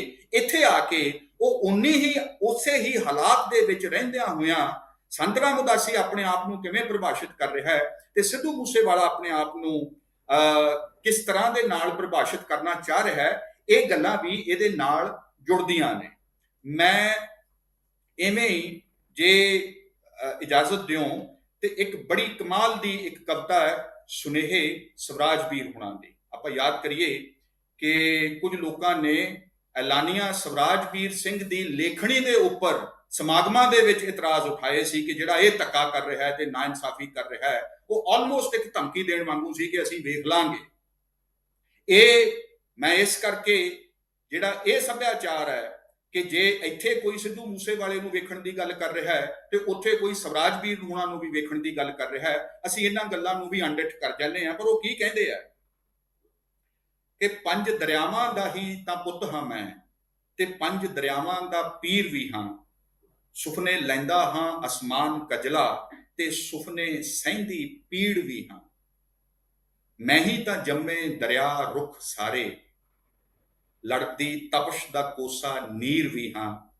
ਤੁਰਿਆ ਥਲ ਤੇ ਗਾਹੇ ਨੇ ਜੰਗਲ, ਢੂੰਡ ਦੇ ਜ਼ਖਮਾਂ ਦਾ ਡੂੰਘਾ ਨੀਰ ਵੀ ਹਾਂ। ਹੁਣ ਅੱਗੇ ਉਹ ਜਿਹੜੀ ਗੱਲ ਸਵਰਾਜਵੀਰ ਕਹਿੰਦੇ ਆ ਕਿ ਚੇਤਿਆਂ ਚੋਂ ਕੁਝ ਲੈਣਾ ਪੈਂਦਾ, ਕੁਝ ਵਿਰਾਸਤਾਂ ਤੋਂ ਲੈਣਾ ਪੈਂਦਾ ਹੈ, ਤੇ ਇਹ ਸਿਰਫ ਭੂਤਵਾਦੀ ਹੋਣਾ ਨਹੀਂ ਹੁੰਦਾ, ਉਹਦੇ ਵਿੱਚ ਸਾਡੇ ਲਈ ਬੜੀਆਂ ਚਿਣਗਾਂ ਪਈਆਂ ਹੁੰਦੀਆਂ। ਤਾਂ ਉਹ ਕੀ ਕਹਿੰਦੇ ਨੇ ਕਿ ਚਨਾਹ ਹੋਵੇ ਜਾਂ ਸਤਲੁਜ ਦਾ ਕੰਢਾ, ਚਨਾਹ ਸੋਹਣੀ ਦੇ ਤੇ ਮਹੀਵਾਲ ਦੇ ਸ਼ਹੀਦ ਹੋਣ ਦੀ ਥਾਂ ਹੈ, ਹੀਰ ਰਾਂਝੇ ਦੇ ਮੇਲ ਮਿਲਾਪ ਦੀ ਥਾਂ ਹੈ, ਤੇ ਸਤਲੁਜ ਦਾ ਕੰਢਾ ਪਹਿਲੀ ਅੰਗਰੇਜ਼ਾਂ ਤੇ ਸਿੱਖਾਂ ਦੀ ਜੰਗ ਦੀ ਥਾਂ ਹੈ, ਸਭਰਾਉਣ ਦੀ ਥਾਂ ਹੈ। ਚਨਾਹ ਹੋਵੇ ਜਾਂ ਸਤਲੁਜ ਦਾ ਕੰਢਾ, ਕਈ ਵਾਰ ਯਾਰੋ ਮਰਨਾ ਪੈਂਦਾ ਏ, ਮੰਗਣੀ ਪੈਂਦੀ ਅੱਗ ਚੇਤਿਆਂ ਤੋਂ, ਭਲਕ ਦੀ ਚੁੱਕ ਵਿੱਚ ਸੜਨਾ ਪੈਂਦਾ ਏ। ਸਿੱਧੂ ਮੂਸੇਵਾਲਾ ਚੇਤਿਆਂ ਤੋਂ ਅੱਗ ਤਾਂ ਮੰਗਦਾ ਹੈ, ਮੈਂ ਉਹਦੀ ਕਦਰ ਵੀ ਕਰਦਾ ਕਿ ਉਹ ਇਸ ਤਰ੍ਹਾਂ ਦੇ ਨਾਲ ਕਰਦਾ ਹੈ, ਪਰ ਇਹ ਵੀ ਇੱਕ ਗੱਲ ਹੈ ਕਿ ਹਜੇ ਭਲਕ ਦੀ ਚੁੱਕ ਦੇ ਵਿੱਚ ਵੀ ਸੜਨਾ ਪੈਣਾ ਹੈ। ਨਹੀਂ ਦੱਸਦਾ ਰਾਹ ਕੋਈ ਜੰਗਲਾਂ ਦਾ, ਰਾਹ ਆਪੇ ਉਹ ਫੜਨਾ ਪੈਂਦਾ ਏ। ਰਾਹ ਫੜ ਲਈਏ ਤੋਰ ਮਟਕਾ ਲਈਏ, ਰਾਹਾਂ ਵਿੱਚ ਰਾਤਾਂ ਨੂੰ ਤਰਨਾ ਪੈਂਦਾ ਏ। ਔਰ ਅੱਗੇ ਉਹ ਕਹਿੰਦੇ ਨੇ ਕਿ ਜਿਹੜੇ ਲੋਕ ਪੰਜਾਬ ਦੇ ਲਈ ਲੜੇ ਸ਼ੁਰੂ ਤੋਂ, ਕੌਣ ਸਨ? ਕੌਣ ਸੀ ਉਹ ਗੁਰੂ ਨਾਨਕ ਜਿਸ ਨੇ ਕਿ ਆਪਣੇ ਦੌਰ ਦੇ ਸਭ ਤੋਂ ਵੱਡੇ ਧਾੜਵੀ ਬਾਬਰ ਨੂੰ ਜਿਸ ਲਹਿਜੇ ਦੇ ਵਿੱਚ ਲਲਕਾਰਿਆ ਬਾਬਰ ਬਾਣੀ ਦੇ ਵਿੱਚ, ਔਰ ਉੱਥੋਂ ਲੈ ਕੇ ਤੇ ਤਤੀ ਤਵੀ ਤੇ ਬੈਠਣ ਦਾ, ਤੇ 6ਵੇਂ ਗੁਰੂ ਦੇ ਵੱਲੋਂ ਰੈਜ਼ਿਸਟੈਂਸ ਖੜੀ ਕਰਨ ਦਾ, ਤੇ 9ਵੇਂ ਗੁਰੂ ਦੀ ਸ਼ਹਾਦਤ ਤੇ ਖਾਲਸੇ ਦੀ ਸਿਰਜਣਾ, ਤੇ ਬੰਦਾ ਬਹਾਦਰ ਤੇ 18ਵੀਂ, ਇਹ ਸਾਰੀਆਂ ਜਿਹੜੀਆਂ ਚੀਜ਼ਾਂ ਗਾਂਹ ਤੱਕ ਆਉਂਦੀਆਂ ਨੇ। ਮੈਂ ਸਮੇਲ ਤੁਹਾਡੇ ਤੋਂ ਕਿਉਂਕਿ ਕਾਫੀ ਜ਼ਿਆਦਾ ਟਾਈਮ ਹੈ, ਮੈਂ ਤਾਂ ਟਾਈਮ ਥੋੜਾ ਹੈਗਾ, ਮੈਂ ਤੁਹਾਡੇ ਤੋਂ ਇੱਕ ਟਿੱਪਣੀ ਲਊਂਗਾ, ਕਾਫੀ ਕਵਿਤਾਵਾਂ ਆ ਚੁੱਕੀਆਂ ਨੇ, ਮੈਂ ਤੁਹਾਡੇ ਤੋਂ ਇੱਕ ਲਾਸਟ ਟਿੱਪਣੀ ਲੈਣੀ ਹੈ। ਮੌਜੂਦਾ ਦੌਰ ਦਾ ਸੱਚ, ਜਿਹਨੂੰ ਤੁਸੀਂ ਬਹੁਤ ਸਾਰੇ ਲੋਕ ਅਬਸਰਡ ਕਹਿ ਕੇ ਨਕਾਰ ਦਿੰਦੇ ਨੇ, ਬਹੁਤ ਸਾਰੇ ਲੋਕ ਬਹੁਤ ਸਾਰਾ, ਮੌਜੂਦਾ ਦੌਰ ਦਾ ਸੱਚ ਇਹ ਹੋ ਚੁੱਕਿਆ ਹੈਗਾ। ਇਹ ਸੱਚ ਨਾਲ ਜਿਉਂ ਰਿਹਾ ਪੰਜਾਬ, ਤੇ ਇਹ ਸੱਚ ਦੀਆਂ ਰਿਫਲੈਕਸ਼ਨਾਂ ਚੋਂ ਹੀ ਚੀਜ਼ਾਂ ਆ ਰਹੀਆਂ ਨੇ। ਅੱਗੇ ਜਿਹੜੀਆਂ ਚੀਜ਼ਾਂ ਸ਼ੇਪ ਅਪ ਹੋ ਰਹੀਆਂ ਨੇ, ਇਹਦੇ ਲਈ ਰਾਜਨੀਤੀ ਵੀ ਸ਼ੇਪ ਹੋਏਗੀ, ਇਹਦੇ ਜ਼ਰੀਏ ਪੂਰਾ ਇੱਕ ਮਾਹੌਲ ਸ਼ੇਪ ਹੋ ਰਿਹਾ ਹੈਗਾ। ਕਿ ਅਸੀਂ ਮਤਲਬ ਜਿਹੜਾ ਹੁੰਦਾ ਹੈਗਾ ਕਿ ਅੱਖਾਂ ਬੰਦ ਕਰ ਲਈਆਂ, ਅੱਖਾਂ ਬੰਦ ਕਰ ਸਕਦੇ, ਜਾਂ ਇਹਦੇ ਨਾਲ ਜਿਹੜੀ ਇਹਦੇ ਤੱਕ ਪਹੁੰਚ ਆ, ਅਪਰੋਚ ਆ, ਜੋ ਇਹਦੇ ਨਾਲ ਡਾਇਲੋਗ ਆ, ਸੰਵਾਦ ਹੈ, ਜੋ ਇਹਦੇ ਨਾਲ ਇੱਕ ਰਿਸ਼ਤਾ ਕਾਇਮ ਕਰਨ ਦੀ ਲੋੜ ਆ, ਉਹ ਨਹੀਂ ਹੈਗਾ। ਮੈਂ ਜੇ ਤੁਹਾਨੂੰ ਠੀਕ ਲੱਗੇ ਤਾਂ ਇਹ ਜਿਹੜੀਆਂ ਮੈਂ ਟੋਟੇ ਪੜ੍ਹ ਰਿਹਾ ਸੀ, ਇਹ ਮੈਂ ਸਿੱਧੂ ਮੂਸੇਵਾਲੇ ਦੀ ਆਪਣੀ ਸੱਭਿਆਚਾਰਕ ਹੋਂਦ ਦੇ ਆਧਾਰਾਂ ਦੇ ਨਾਲ, ਕਿ ਜਦੋਂ ਅਸੀਂ ਉਹਦੇ ਵੱਲ ਅੱਖਾਂ ਖੋਲ ਕੇ ਵੇਖਦੇ ਹਾਂ ਤਾਂ ਸਾਡਾ ਇਹ ਵੀ ਇੱਕ ਇਖਲਾਕੀ ਫਰਜ਼ ਬਣਦਾ ਹੈ ਕਿ ਜਿਹੜੀਆਂ ਅਜਿਹੀਆਂ ਲਿਖਤਾਂ ਸਾਡੇ ਕੋਲ ਪਹਿਲਾਂ ਹੈਗੀਆਂ ਨੇ, ਉਹਨਾਂ ਸਮਿਆਂ ਦੇ ਬਾਰੇ ਲਿਖੀਆਂ ਹੋਈਆਂ, ਉਹਨਾਂ ਦੇ ਵਿੱਚੋਂ ਵੀ ਜਿਹੜਾ ਵਿਵੇਕ ਇੱਕ ਪੈਦਾ ਹੋ ਰਿਹਾ, ਸਾਡੀ ਉਹਦੇ ਨਾਲ ਵੀ ਇੱਕ ਸਾਂਝ ਪੈਣੀ ਚਾਹੀਦੀ ਹੈ। ਸਮਾਂ ਭਾਵੇਂ ਹੋ ਚੁੱਕਿਆ ਹੈ, ਪਰ ਮੈਂ ਤੁਹਾਨੂੰ ਇਹ ਬੇਨਤੀ ਕਰਦਾ ਕਿ ਮੈਨੂੰ ਸਿਰਫ 5 ਮਿੰਟ ਪੂਰੀ ਕਰੋ। ਇਹ ਨਾਲ ਟਿੱਪਣੀ ਜ਼ਰੂਰ ਦੇ ਦਿਓ, ਇਹ ਖਤਮ ਕਰਨ ਸਾਰੇ ਟਿੱਪਣੀ ਜੋ ਮੈਂ ਸਵਾਲ ਕੀਤਾ ਇਹ ਤੇ ਜੀ ਆਏਗਾ, ਬਿਲਕੁਲ ਆਏਗਾ। ਤੁਹਾਨੂੰ ਲੱਗੇਗਾ ਕਿ ਇਹਨਾਂ ਕਵਿਤਾਵਾਂ ਦੇ ਵਿੱਚ ਹੀ ਉਹ ਜਵਾਬ ਵੀ ਪਿਆ ਹੈ। ਔਰ ਫਿਰ ਉਹ ਪੰਜਾਬ ਦੀ ਇਸ ਵਿਰਾਸਤ ਨੂੰ, ਜਿਹੜੀ ਪਿਛੋਕੜ ਤੇ ਲਾਣੇ ਦੀ ਗੱਲ ਜਿਹੜੀ ਕੀਤੀ ਹੈਗੀ ਹੈ ਸਿੱਧੂ ਮੂਸੇਵਾਲਾ ਨੇ, ਸਵਰਾਜਵੀਰ ਇਹਨਾਂ ਦੇ ਬਾਰੇ ਕੀ ਕਹਿੰਦਾ, ਔਰ ਮੈਂ ਕਹਿੰਦਾ ਕਿ ਇਹ ਸ਼ਾਇਰੀ ਦੀ ਸਿਖਰ ਹੈ ਪੰਜਾਬ ਦੀ। ਉਹ ਕਹਿੰਦਾ ਉਹਨਾਂ ਬੰਨ ਲਿਆ ਖੱਫਣ ਪਾਣੀਆਂ ਦਾ, ਉਹਨਾਂ ਬੰਨ ਲਿਆ ਖੱਫਣ ਪਾਣੀਆਂ ਦਾ, ਮਿੱਟੀ ਆਪਣੀ ਸਾਹਵੇਂ ਜਾ ਖੜੇ ਹੋਏ, ਲੀਰੋ ਲੀਰ ਝੱਗੇ ਪੱਗਾਂ ਪਾਟੀਆਂ ਸਨ, ਨਗੀਨੇ ਪਰ ਜਾਂਬਾਜ਼ੀ ਦੇ ਜੜੇ ਹੋਏ, ਲਿਆ ਚੁੱਲ੍ਹਿਆਂ ਤੋਂ ਸੇਕ ਤੇ ਤਾ ਸਾਰਾ, ਤੂਫਾਨ ਸਨ ਸਾਵਾਂ ਦੇ ਚੜੇ ਹੋਏ, ਉਹ ਅੱਗ ਦੇ ਹਰਫਾਂ ਦਾ ਹਲਫ ਹੈ ਸਨ, ਅੱਗ ਦੇ ਸ਼ਬਦਾਂ ਦੀ ਸਹੁੰ ਸਨ, ਉਹ ਅੱਗ ਦੇ ਹਰਫਾਂ ਦਾ ਹਲਫ ਹੈ ਸਨ, ਤੇ ਇਬਾਦਤ ਖੇਤਾਂ ਦੀ ਪੜੇ ਹੋਏ। ਖੇਤਾਂ ਦੀ ਇਬਾਦਤ ਦੇ ਵਿੱਚੋਂ ਅੰਨ ਜਿੱਥੇ ਉਪਜਦਾ ਹੈ, ਜਿੱਥੇ ਸਿਰਜਣਾ, ਜਿੱਥੇ ਧਰਤੀ ਮਾਂ ਆਪਣੇ ਗਰਭ ਦੇ ਵਿੱਚੋਂ ਇਹ ਸਾਰੀਆਂ ਸੁਗਾਤਾਂ ਸਾਡੇ ਸਾਹਮਣੇ ਦਿੰਦੀ ਹੈ, ਉਹ ਸਾਨੂੰ ਕਿੰਨਾ ਨਿਰਮਾਣ, ਕਿੰਨਾ ਹਲੀਮ ਤੇ ਕਿੰਨਾ ਭਰਪੂਰ ਕਰਦੀ ਹੈ। ਇਸ ਤੋਂ ਬਿਨਾਂ ਸਾਡੀ ਜਾਂਬਾਜ਼ੀ ਦਾ ਤੇ ਸੂਰਮਗਤੀ ਦਾ ਧਰਤੀ ਦੇ ਧਰਮ ਤੋਂ ਸਖਣਿਆ ਹੋ ਕੇ ਪੰਜਾਬ ਦੇ ਵਿੱਚ ਉਹਦਾ ਕੋਈ ਮਤਲਬ ਨਹੀਂ ਹੋਣਾ ਚਾਹੀਦਾ। ਔਰ ਅੱਗੇ ਉਹ ਜਿਵੇਂ ਸਿੱਧੂ ਮੂਸੇਵਾਲਾ ਦੇ ਲਈ ਹੀ ਕਹਿ ਰਹੇ ਹੋਣ ਕਿ ਜਿਸ ਕੋਲ ਹੋਵੇ ਜਿਹੋ ਜਿਹਾ ਸੂਰਜ, ਉਸ ਜਿਹਾ ਹੀ ਉਸ ਦਾ ਸੁਫਨ ਹੁੰਦਾ, ਉਹਨੇ ਲੰਮੇ ਹੀ ਉਸ ਦੇ ਸਫ਼ਰ ਹੁੰਦੇ, ਉਹਦਾ ਆਪਣੀਆਂ ਰਾਹਾਂ 'ਚ ਹੀ ਮੁਕਣ ਹੁੰਦਾ। ਰਣ ਭੂਮੀ 'ਚੋਂ ਕੋਈ ਨਾ ਪਰਤ ਸਕਦਾ। ਮੈਂ ਇਸ ਗੱਲ ਕਰਕੇ ਉਹਦੀ ਦਾਦ ਦਿੰਦਾ ਕਿ ਉਹ ਘੱਟੋ ਘੱਟ ਪੰਜਾਬ ਦੇ ਪਿੰਡਾਂ ਦੇ ਵਿੱਚ ਰਹਿਣ ਆਇਆ, ਉਹਨੇ ਉੱਥੇ ਆ ਕੇ ਸੰਗ ਜੋੜਿਆ, ਇੱਥੇ ਹੀ ਉਹ ਜਾਂਦਾ ਰਹਿ ਗਿਆ, ਪਰ ਉਹਨੇ ਆਪਣੀ ਧਰਤੀ ਨਹੀਂ ਛੱਡੀ। ਉਹ ਕਹਿੰਦਾ ਕਿ ਰਣ ਭੂਮੀ 'ਚੋਂ ਕੋਈ ਨਾ ਪਰਤ ਸਕਦਾ, ਪਾਣੀ ਪੀਣ ਲਈ ਵੀ ਨਾ ਰੁਕਣ ਹੁੰਦਾ, ਅੱਗ ਜੀਣ ਦੀ ਜੇ ਸਹੇੜ ਲਈਏ, ਸਾਰੀ ਉਮਰ ਫਿਰ ਉਸ 'ਚ ਧੁਖਣ ਹੁੰਦਾ।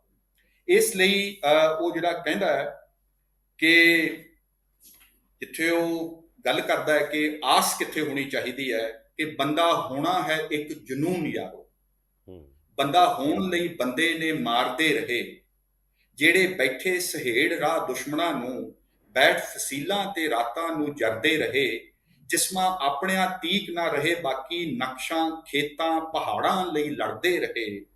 ਡੁੱਬ ਗਈ ਲੰਬੀ ਰਾਤ ਸੂਰਜਾਂ ਦੀ, ਪਰ ਕੁਝ ਪੰਖ ਪਰਵਾਜ਼ ਦੇ ਤਰਦੇ ਰਹੇ। ਇਹ ਬੜੀ ਭਾਵਪੂਰਕ ਨਜ਼ਮ ਹੈ ਔਰ ਇਹ ਇੱਥੇ ਢੁਕਦੀ ਹੈ ਤੇ ਮੈਨੂੰ ਯਾਦ ਆਉਂਦਾ ਹੈ ਪਾਸ਼ ਜਦੋਂ ਇੱਕ ਐਸੀ ਗੱਲ ਕਰਦਾ ਹੈ, ਹਥਿਆਰਾਂ ਦੀ ਗੱਲ ਜਦੋਂ ਮੈਂ ਕਰਦਾ ਹਾਂ ਤਾਂ ਇਹ ਜ਼ਰਾ ਸੋਚੀਏ ਕਿ ਸਿੱਧੂ ਮੂਸੇਵਾਲਾ ਹਥਿਆਰਾਂ ਦੀ ਗੱਲ ਜਿਵੇਂ ਉਹ ਕਰਦਾ ਤੇ ਜਿਵੇਂ ਪਾਸ਼ ਕਰਦਾ ਹੈ। ਉਹਦੀ ਲਾਈਨ ਹੈ ਕਿ ਤੈਨੂੰ ਪਤਾ ਨਹੀਂ ਉਹ ਖਤਰਨਾਕ ਪਾਰਟੀ ਉੱਥੇ ਰਾਤਾਂ ਨੂੰ ਕੀ ਕਰਦੀ ਹੈ। ਦਰਅਸਲ ਉੱਥੇ ਕਹਿੰਦਾ ਆਦਮੀਆਂ ਵਰਗੇ ਹਥਿਆਰ ਨੇ ਤੇ ਹਥਿਆਰਾਂ ਵਰਗੇ ਆਦਮੀ।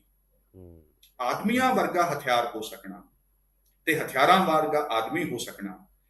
ਕਹਿੰਦਾ ਕਿ ਉੱਥੇ ਇਹ ਹੈ। ਫਿਰ ਉਹ ਕਹਿੰਦਾ ਕਿ ਦਰਅਸਲ ਉੱਥੇ ਇਹ ਕੁਝ ਵੀ ਨਹੀਂ, ਉੱਥੇ ਆਦਮੀਆਂ ਦੀ ਹਥਿਆਰਾਂ ਨਾਲੋਂ ਟੁੱਟ ਰਹੇ ਯਾਰਾਨੇ ਦੀ ਕੜਕੜ ਹੈ। ਇਹ ਯਾਰਾਨਾ ਟੁੱਟਣਾ ਚਾਹੀਦਾ, ਉਹਦੀ ਵੀ ਕੜਕੜ ਹੋਣੀ ਚਾਹੀਦੀ ਹੈ, ਤਾਂ ਹੀ ਬੰਦਾ ਹੋਣ ਦਾ ਜਨੂਨ ਨਿਭਾਇਆ ਜਾ ਸਕਦਾ ਹੈ। ਜੋ ਤੁਸੀਂ ਮੈਥੋਂ ਸਵਾਲ ਪੁੱਛਿਆ ਹੈ ਕਿ ਆਸ ਕਿੱਥੇ ਹੈ, ਇਹਦੇ ਅਸਰ ਕੀ ਪਾਇਆ ਹੈ, ਮੈਂ ਇਹ ਸਮਝਦਾ ਹਾਂ ਕਿ ਸਿੱਧੂ ਮੂਸੇਵਾਲਾ ਨੇ ਇੱਕ ਉਸ ਰੌਂ ਦੇ ਵੱਲ ਇਸ਼ਾਰਾ ਕੀਤਾ ਹੈ ਜਿਹੜਾ ਕਿ ਪੰਜਾਬ ਦੀ ਜਵਾਨੀ ਦੇ ਅੰਦਰ, ਉਹਦੇ ਲਹੂ ਦੇ ਅੰਦਰ ਗਰਦਿਸ਼ ਕਰਦਾ ਹੈ।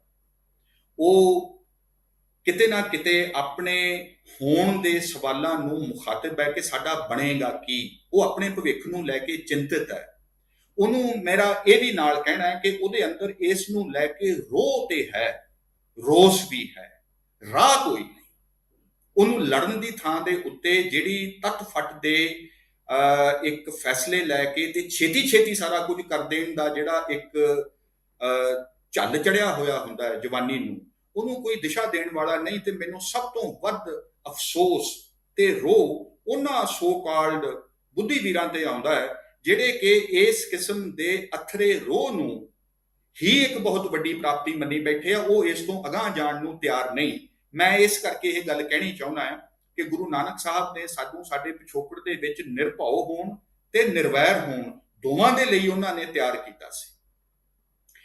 ਕੋਈ ਵੀ ਜਿਹੜਾ ਥੋੜਾ ਬੰਦਾ ਵੀ ਅੜਬ ਹੁੰਦਾ ਹੈ, ਕੋਈ ਨਾਬਰ ਹੁੰਦਾ ਹੈ, ਉਹ ਨਿਰਭਉ ਤੇ ਹੋ ਸਕਦਾ, ਉਹਨੂੰ ਨਹੀਂ ਡਰ ਹੈਗਾ, ਉਹ ਪੰਗਾ ਲੈ ਸਕਦਾ, ਉਹ ਕਿਤੇ ਜਾ ਕੇ ਸਿਰ ਅੜਾ ਸਕਦਾ ਹੈ।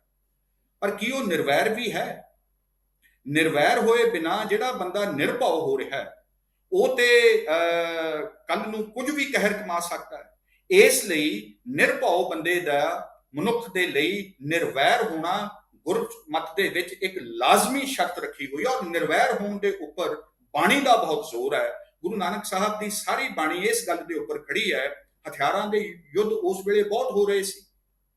ਲੋਧੀਆਂ ਦੇ ਖਿਲਾਫ ਬਾਬਰ ਆਇਆ ਸੀ ਤੇ ਗੁਰੂ ਨਾਨਕ ਇਹ ਕਹਿ ਰਹੇ ਹੈ, ਔਰ ਇਹਨੂੰ ਜ਼ਰਾ 80ਵਿਆਂ ਦੇ ਦੌਰ ਦੇ ਨਾਲ ਮਿਲਾ ਕੇ ਦੇਖੋ ਕਿ ਜੇ ਲੋਧੀਆਂ ਦੇ ਰਾਜ ਨੂੰ ਕੇਂਦਰੀ ਰਾਜ ਦੇ ਨਾਲ ਮਿਲਾ ਕੇ ਦੇਖੀਏ ਕਿ ਇਹ ਤਾਂ ਨਹਕੇ ਨੇ, ਇਹ ਤਾਂ ਰਾਜੇ ਸ਼ੀਂਹ ਮੁਕੱਦਮ ਕੁੱਤੇ ਹੋਏ ਪਏ ਨੇ, ਇਹ ਤੇ ਬਿਲਕੁਲ ਹੀ ਗਲਤ ਨੇ। ਪਰ ਜਿਹੜੇ ਦੂਜੇ ਆਏ ਨੇ, ਬਾਬਰ ਜਿਹੜਾ ਲੜਨ ਆਇਆ ਹੈ ਕਿ ਉਹਨੇ ਜੋ ਕਤਲਾਮ ਕੀਤਾ ਹੈ ਸਧਾਰਨ ਲੋਕਾਈ ਦਾ, ਉਹਨੇ ਵੀ ਆਪਣੀ ਨੈਤਿਕਤਾ ਗਵਾ ਲਈ ਹੈ ਆਪਣੇ ਰਾਜ ਦੀ। ਔਰ ਇਹੋ ਹੀ ਗੱਲ ਮੈਂ 80ਵਿਆਂ ਦੇ ਉਹਨਾਂ ਯੁੱਧਵੀਰਾਂ ਨੂੰ ਕਹਿਣਾ ਚਾਹੁੰਦਾ ਜਿਹੜੇ ਲੜਨ ਦੇ ਲਈ ਹਥਿਆਰਾਂ ਦੇ ਨਾਲ ਲੈਸ ਨੇ, ਚੇਤਨਾ ਦੇ ਪੱਖੋਂ ਊਣੇ ਨੇ। ਇੱਕ ਵੈਰ ਨੂੰ, ਇੱਕ ਇਸ ਗੱਲ ਨੂੰ ਸਾਣ ਤੇ ਚਾੜ ਕੇ ਉਹਨਾਂ ਨੇ ਨਿਰਭੈਤਾ ਨੂੰ ਤੇ ਅਪਣਾਇਆ, ਹਥਿਆਰਾਂ ਦੇ ਸਿਰ ਤੇ ਨਿਰਵੈਰ ਹੋਣ ਦੀ ਉਹਨਾਂ ਨੂੰ ਕਿਸੇ ਨੇ ਸੋਝੀ ਨਹੀਂ ਦਿੱਤੀ। ਔਰ ਮੈਂ ਇਹ ਸਮਝਦਾ ਕਿ ਗੁਰੂ ਨਾਨਕ ਸਾਹਿਬ ਸਾਨੂੰ ਜਦੋਂ ਇਹ ਗੱਲ ਕਹਿੰਦੇ ਨੇ ਨਾ ਕਿ ਕਿਵ ਸਚਿਆਰਾ ਹੋਈ ਹੈ, ਕਿਵ ਕੂੜਾ ਟੁੱਟਾ ਪਾਲ, ਕਿ ਪਹਿਲਾਂ ਸਚਿਆਰੇ ਹੋਣਾ ਤਾਂ ਜਾ ਕੇ ਕਿਤੇ ਕੂੜ ਦੀ ਕੰਧ ਦੇ ਡਿੱਗਣ ਢੱਠਣ ਦੀ ਕੋਈ ਸਬੀਲ ਬਣੇਗੀ। ਇਹ ਦੋਵੇਂ ਚੀਜ਼ਾਂ ਧੱਕੇ ਨਾਲ ਨਹੀਂ ਢਹਿੰਦੀਆਂ। ਮੈਂ ਅੰਤ ਦੇ ਵਿੱਚ ਇਸੇ ਹੀ ਗੱਲ ਦੇ ਨਾਲ ਜੁੜਦਾ ਤੁਹਾਨੂੰ ਸਿਰਫ 2 ਬੰਦ ਅਜਮੇਰ ਰੋਡੇ ਦੀ ਮਹਾਨ ਕਵਿਤਾ ਸ਼ੁਭ ਚਿੰਤਨ ਦੇ ਵਿੱਚੋਂ ਮੈਂ ਸੁਣਾਉਣਾ ਚਾਹੁੰਦਾ। ਉਹਦੇ ਵਿੱਚ ਉਹਨਾਂ ਦੀ ਅਜਿਹੇ ਨੌਜਵਾਨਾਂ ਦੇ ਅਥਰੇਪਣ ਦੇ ਨਾਲ ਵੀ ਗੱਲਬਾਤ ਹੈ ਤੇ ਸਾਡੇ ਬੁੱਧੀ ਵੀਰਾਂ ਦੇ ਆਪਸੀ ਵਿਲਾਸੀ ਜਿਹੜੀ ਉਹਨਾਂ ਦੀ ਇੱਕ ਕਵਾਇਦ ਹੈ ਉਹਦੇ ਨਾਲ ਵੀ ਉਹ ਗੱਲ ਕਰਦੇ ਆ। ਔਰ ਇੱਥੇ ਪੰਜਾਬ ਦੀ ਤਰਾਸਦੀ ਦੇ ਕੁਝ ਆਧਾਰ ਉਹਨਾਂ ਨੇ ਸਾਡੇ ਸਾਹਮਣੇ ਰੱਖ ਦਿੱਤੇ ਹੈ। ਔਰ ਮੈਂ ਇਸ ਤੋਂ ਬਾਅਦ ਆਖੂੰਗਾ ਕਿ ਇਹਨਾਂ ਗੀਤਾਂ ਨੂੰ ਦੁਬਾਰਾ ਤੋਂ ਦੇਖੀਏ, ਸਿੱਧੂ ਦੇ ਨਾਲ, ਮੂਸੇਵਾਲੇ ਦੇ ਨਾਲ ਦੁਬਾਰਾ ਤੋਂ ਇੱਕ ਗੱਲ ਕਰਾਂਗੇ। ਉਹ ਕਹਿੰਦੇ ਆ ਕਿ ਮਾਨ ਸਰੋਵਰ ਝੋਰਾ ਕਰਦੀ, ਸਤਲੁਜ ਅਥਰਾ ਮੇਰੀ ਇੱਕ ਨਾ ਮੰਨੇ, ਰੋਜ਼ ਦਿਹਾੜੀ ਉਹੀ ਲੱਛਣ, ਜਦ ਜੀ ਆਵੇ ਹੱਦਾਂ ਬੰਨੇ ਭੰਨਦਾ, ਲੜਦਾ ਭਿੜਦਾ ਸ਼ੋਰ ਮਚਾਉਂਦਾ, ਸਾਗਰ ਵੱਲ ਨੂੰ ਤੁਰ ਜਾਂਦਾ ਹੈ। ਹੌਲ ਵਾਂਗਰਾਂ ਉੱਠਿਆ ਸ਼ਕਤੀ ਦਾ ਇੱਕ ਗੋਲਾ, ਵਾਂਗ ਤਰੇਲੀ ਠਰ ਜਾਂਦਾ ਹੈ। ਨਾ ਕੋਈ ਨਵਾਂ ਵਹਿਣ ਹੀ ਬਦਲੇ, ਨਾ ਕੋਈ ਸਿਰਜੇ ਨੀਲੇ ਡੂੰਘੇ ਪਾਣੀਆਂ ਵਾਲੀ ਝੀਲ ਸਦੀਵੀ, ਹੜ ਆਵੇ ਲੈ ਜਾਵੇ। ਇੰਜ ਸਭਤਾ ਕੋਈ ਕਦੋਂ ਭਲਾ ਸਿਖਰਾਂ ਨੂੰ ਛੂੰਹਦੀ, ਕੌਣ ਗੁਰੂ ਇਹਨੂੰ ਸਮਝਾਵੇ। ਇਹ ਉਹਨਾਂ ਨੇ ਇੱਕ ਮਹਾਨ ਟਿੱਪਣੀ ਕੀਤੀ ਹੈ ਔਰ ਮੈਨੂੰ ਇਹਦੀ ਵਜ਼ਾਹਤ ਦੀ ਲੋੜ ਨਹੀਂ ਕਿ ਉਹਨਾਂ ਨੇ ਕੀ ਆਖਿਆ। ਫਿਰ ਉਹ ਇੱਕ ਨਦੀ ਦੀ, ਇੱਕ SYL ਦੀ ਗੱਲ ਆਪਾਂ ਕਰਦੇ ਹਾਂ ਤੇ ਜਿਹਦਾ ਦੂਜਾ ਸਤਲੁਜ ਜਮਨਾ ਲਿੰਕ ਨਹਿਰ ਦੇ ਨਾਲ ਜਿਹੜੀ ਗੱਲ ਜੁੜਦੀ ਹੈ। ਮੈਂ ਸਮਝਦਾ ਕਿ ਇਹ SYL ਦਾ ਇੱਕ ਹੋਰ ਤਸੱਵਰ, ਇੱਕ ਹੋਰ ਇਮੈਜੀਨੇਸ਼ਨ ਵੀ ਸਾਡੇ ਕੋਲ ਹੈ। ਜਮਨਾ ਸਾਡੇ ਤੋਂ ਓਪਰੀ ਨਦੀ ਨਹੀਂ ਹੈ। ਜਦੋਂ ਕਹਿੰਦਾ ਕਿ ਮੈਂ ਜਮਨਾ ਉਦੋਂ ਵੀ ਇੰਜ ਹੀ ਵਗਦੀ, ਸੰਧਿਆ ਵੇਲੇ ਇੱਕ ਦੂਜੇ ਨੂੰ ਕਹਿੰਦੇ ਸੁਣਦੇ, ਕਵੀ 52 ਮੇਰੇ ਕੰਢੇ ਜੁੜਦੇ। ਗੁਰੂ ਗੋਬਿੰਦ ਸਿੰਘ ਦੇ 52 ਕਵੀਆਂ ਨੂੰ ਯਾਦ ਕਰੀਏ, ਜਿੱਥੇ ਕਿ ਪੂਰਨਮਾਸ਼ੀ ਦੀ ਰਾਤ ਨੂੰ ਜਮਨਾ ਨਦੀ ਦੇ ਵਿੱਚ ਕਾਵ ਦਰਬਾਰ ਲੱਗਦਾ ਸੀ। ਉੱਚੇ ਪਰਵਤ ਸਾਹਮਣੇ ਸਜਦਾ ਕਰਦੇ, ਮਹਾਕਵੀ ਨੂੰ ਸੀਸ ਝੁਕਾਉਂਦੇ ਤੇ ਬਹਿ ਜਾਂਦੇ ਮਾਰ ਚੌਂਕੜੀ ਅੱਗੇ ਪਿੱਛੇ। ਬਾਂਕੇ ਸ਼ਬਦ ਨਵੇਂ ਅਲੰਕਾਰ ਸਾਂਭਣੇ ਮੁਸ਼ਕਿਲ ਹੁੰਦੇ, ਕਵਿਤਾ ਵਾਂਗ ਫੁਹਾਰੇ ਉੱਠਦੀ, ਵਾਹ ਵਾਹ ਹੁੰਦੀ ਤੇ ਖਿੰਡ ਜਾਂਦੀ, ਮੇਰੀਆਂ ਛੱਲਾਂ ਉੱਤੇ ਛਹਿਬਰ ਬਣ ਕੇ। ਹੁਣ ਵੀ ਜਦ ਕੋਈ ਸ਼ਾਇਰ ਕਤਲ ਹੋਂਦਾ, ਪਾਸ਼ ਹੋਵੇ ਚਾਹੇ ਸਿੱਧੂ ਮੂਸੇਵਾਲਾ ਹੋਵੇ, ਹੁਣ ਵੀ ਜਦ ਕੋਈ ਸ਼ਾਇਰ ਕਤਲ ਹੋਂਦਾ, ਆਪਣੀ ਲੱਥ ਪੱਥ ਰੂਹ ਦੀ ਲਾਸ਼ ਉਠਾ ਕੇ ਚੁੱਪਚਾਪ ਆ ਬੈਠੇ ਮੇਰੇ ਇਸੇ ਕੰਢੇ, ਇਸੇ ਥਾਂ ਤੇ। ਮੈਂ ਇਹ ਦੁਆ ਕਰਦਾ ਕਿ ਸ਼ੁਭਦੀਪ ਸਿੰਘ ਜਮਨਾ ਦੇ ਕੰਢੇ ਜਾਵੇ, ਉੱਥੇ ਬੈਠ ਕੇ ਉਹਨਾਂ 52 ਕਵੀਆਂ ਨੂੰ ਸੁਣੇ। SYL ਦਾ ਇੱਕ ਨਵਾਂ, ਇਹ ਸਭ ਨਦੀਆਂ ਸਾਡੀਆਂ ਨੇ, ਨਦੀਆਂ ਦੇ ਇੱਕ ਥਾਂ ਦੇ ਉੱਤੇ ਨਦੀਆਂ ਨੂੰ ਪਿਆਰ ਕਰਨ ਵਾਲੇ ਦੂਜੀਆਂ ਨਦੀਆਂ ਨੂੰ ਨਫ਼ਰਤ ਨਹੀਂ ਕਰ ਸਕਦੇ। ਉਹਦੇ ਅੰਦਰਲੀ ਸਿਆਸਤ ਨੇ ਜਿਵੇਂ ਨਦੀਆਂ ਨੂੰ ਇੱਕ ਦੂਜੇ ਦੇ ਖਿਲਾਫ ਖੜਾ ਕਰ ਦਿੱਤਾ ਹੈ, ਜਿਵੇਂ ਲੋਕਾਂ ਨੂੰ, ਭਾਸ਼ਾਵਾਂ ਨੂੰ, ਭਾਈਚਾਰਿਆਂ ਨੂੰ ਇੱਕ ਦੂਜੇ ਦੇ ਖਿਲਾਫ ਖੜਾ ਕਰ ਦਿੱਤਾ ਹੈ। ਇਹਦੇ ਖਿਲਾਫ ਲੜਨ ਦੇ ਲਈ ਥੋੜੀ ਮਹੀਨ ਤੇ ਸੂਖਮ ਤਿਆਰੀ ਦੀ ਵੀ ਲੋੜ ਹੁੰਦੀ ਹੈ। ਇਹਨਾਂ ਗੀਤਾਂ ਤੋਂ ਵੀ ਅਗਾਂਹ ਉਹਨੇ ਜਾਣਾ ਸੀ। ਮੈਂ ਸਿਰਫ ਮੈਨੂੰ ਆਗਿਆ ਦੇਣਾ ਕਿ ਮੈਂ 10 ਲਾਈਨਾਂ ਹੋਰ ਸੁਣਾ ਕੇ ਆਪਣੀ ਗੱਲ ਖਤਮ ਕਰ ਰਿਹਾ। ਇਹ ਸਾਡੇ ਬੁੱਧੀ ਵੀਰਾਂ ਤੇ ਕਵੀਆਂ ਦੇ ਬਾਬਤ ਹੈ। ਤੇ ਅਖੀਰ ਦੇ ਵਿੱਚ ਅਜਮੇਰ ਰੋਡੇ ਦੇ ਇਸ ਬੰਦ ਦੇ ਵੱਲ ਆਪਾਂ ਖਿਆਲ ਕਰੀਏ ਵਿੱਚ ਕਿ ਉਹ ਪੰਜਾਬ ਦੇ ਕਵੀਆਂ ਨੂੰ, ਸਾਹਿਤਕਾਰਾਂ ਨੂੰ ਕਿਤੇ ਨਾ ਕਿਤੇ ਆਪਣੇ ਕਾਂਢੇ ਹੇਠ ਲਿਆਉਂਦੇ ਆ ਕਿ ਜੋ ਇਹਨਾਂ ਦੀ ਕਾਰਗੁਜ਼ਾਰੀ ਹੈ ਇਹ ਕੀ ਕਰ ਰਹੇ ਨੇ, ਇਹ ਸਤਲੁਜ ਦੇ ਨਾਲ ਕਿਹੜੀ ਗੱਲ ਕਰ ਪਾ ਰਹੇ ਨੇ, ਜਿਹੜੇ ਆਪਣੇ ਆਪ ਨੂੰ ਮਾਨ ਸਰੋਵਰ ਦੇ ਟਿਕੇ ਪਾਣੀਆਂ ਵਰਗੀ ਝੀਲ ਸਮਝੀ ਬੈਠੇ ਆ। ਇੱਥੇ ਉਹ ਇਹ ਗੱਲ ਕਹਿੰਦੇ ਆ ਕਿ ਟੁਕੜੇ ਟੁਕੜੇ ਨਾਦ ਅੰਬਰੀ ਘੁੰਮੇ, ਕੁਝ ਚੀਕਾਂ ਦੀਆਂ ਲੀਰਾਂ ਲੀਰਾਂ, ਕੁਝ ਹੌਕਿਆਂ ਦੇ ਫੰਬੇ ਫੰਬੇ, ਚਿੱਟੇ ਬੱਦਲਾਂ ਵਾਂਗ ਭਟਕਦੇ ਫਿਰਦੇ। ਕਿਸ ਘਰ ਦੀ ਛੱਤ ਹੌਕੇ ਨੇ ਜਾ ਟਿਕਣਾ, ਕੌਣ ਬਨੇਰੇ ਚੀਕਾਂ ਨੇ ਜਾ ਵੱਜਣਾ, ਕਿਹੜਾ ਜਾਣੇ। ਸ਼ਾਇਰ ਚੁੱਪ ਦੀ ਬੁੱਕਲ ਮਾਰੀ, ਫੰਬਿਆਂ ਪਿੱਛੇ ਫਿਰਦੇ ਲੀਰਾਂ ਇਕੱਠੀਆਂ ਕਰਦੇ। ਅੰਦਰ ਅੰਦਰ ਰੋਹ ਦੀਆਂ ਸਤਰਾਂ ਲਿਖ ਲਿਖ ਭਰਦੇ ਜਾਂਦੇ, ਕਦੇ ਕਦੇ ਬਸ ਮੰਚ ਤੇ ਚੜ੍ਹਦੇ, ਮਾਈਕ ਫੜਦੇ, ਸ਼ਬਦਾਂ ਤੋਂ ਅਰਥਾਂ ਤੱਕ ਲੱਖਾਂ ਵਲ ਵਿੰਗ ਪਾਉਂਦੇ, ਖੁੱਲ੍ਹ ਕੇ ਕੁਝ ਨਾ ਕਹਿੰਦੇ। ਇਹ ਲੱਖਾਂ ਵਲ ਵਿੰਗ ਪਾਉਂਦੇ ਨੇ ਸ਼ਬਦਾਂ ਤੋਂ ਅਰਥਾਂ ਵੱਲ। ਤੇ ਹੁਣ ਪਾਸ਼ ਨੂੰ ਯਾਦ ਕਰੋ ਕਿ ਤੁਸਾਂ ਨੇ ਜਾਣ ਬੁੱਝ ਕੇ ਅਰਥਾਂ ਦਾ ਅਪਮਾਨ ਕੀਤਾ ਹੈ। ਅਵਾਰਾ ਸ਼ਬਦਾਂ ਦਾ ਇਲਜ਼ਾਮ ਹੁਣ ਕਿਸ ਨੂੰ ਦੇਵੋਗੇ? ਇਹੋ ਨੇ ਜਿਹੜੇ ਫੁੱਲ ਬਣ ਕੇ ਸੰਤਰਾ ਨੂੰ ਦਸੜਾ ਕਹਿੰਦੇ ਨੇ, ਜਿਹੜੇ ਉਹਦੀ ਸ਼ਾਇਰੀ ਨੂੰ ਉਹਨੂੰ ਸਮਝਣ ਤੋਂ ਇਨਕਾਰੀ ਨੇ।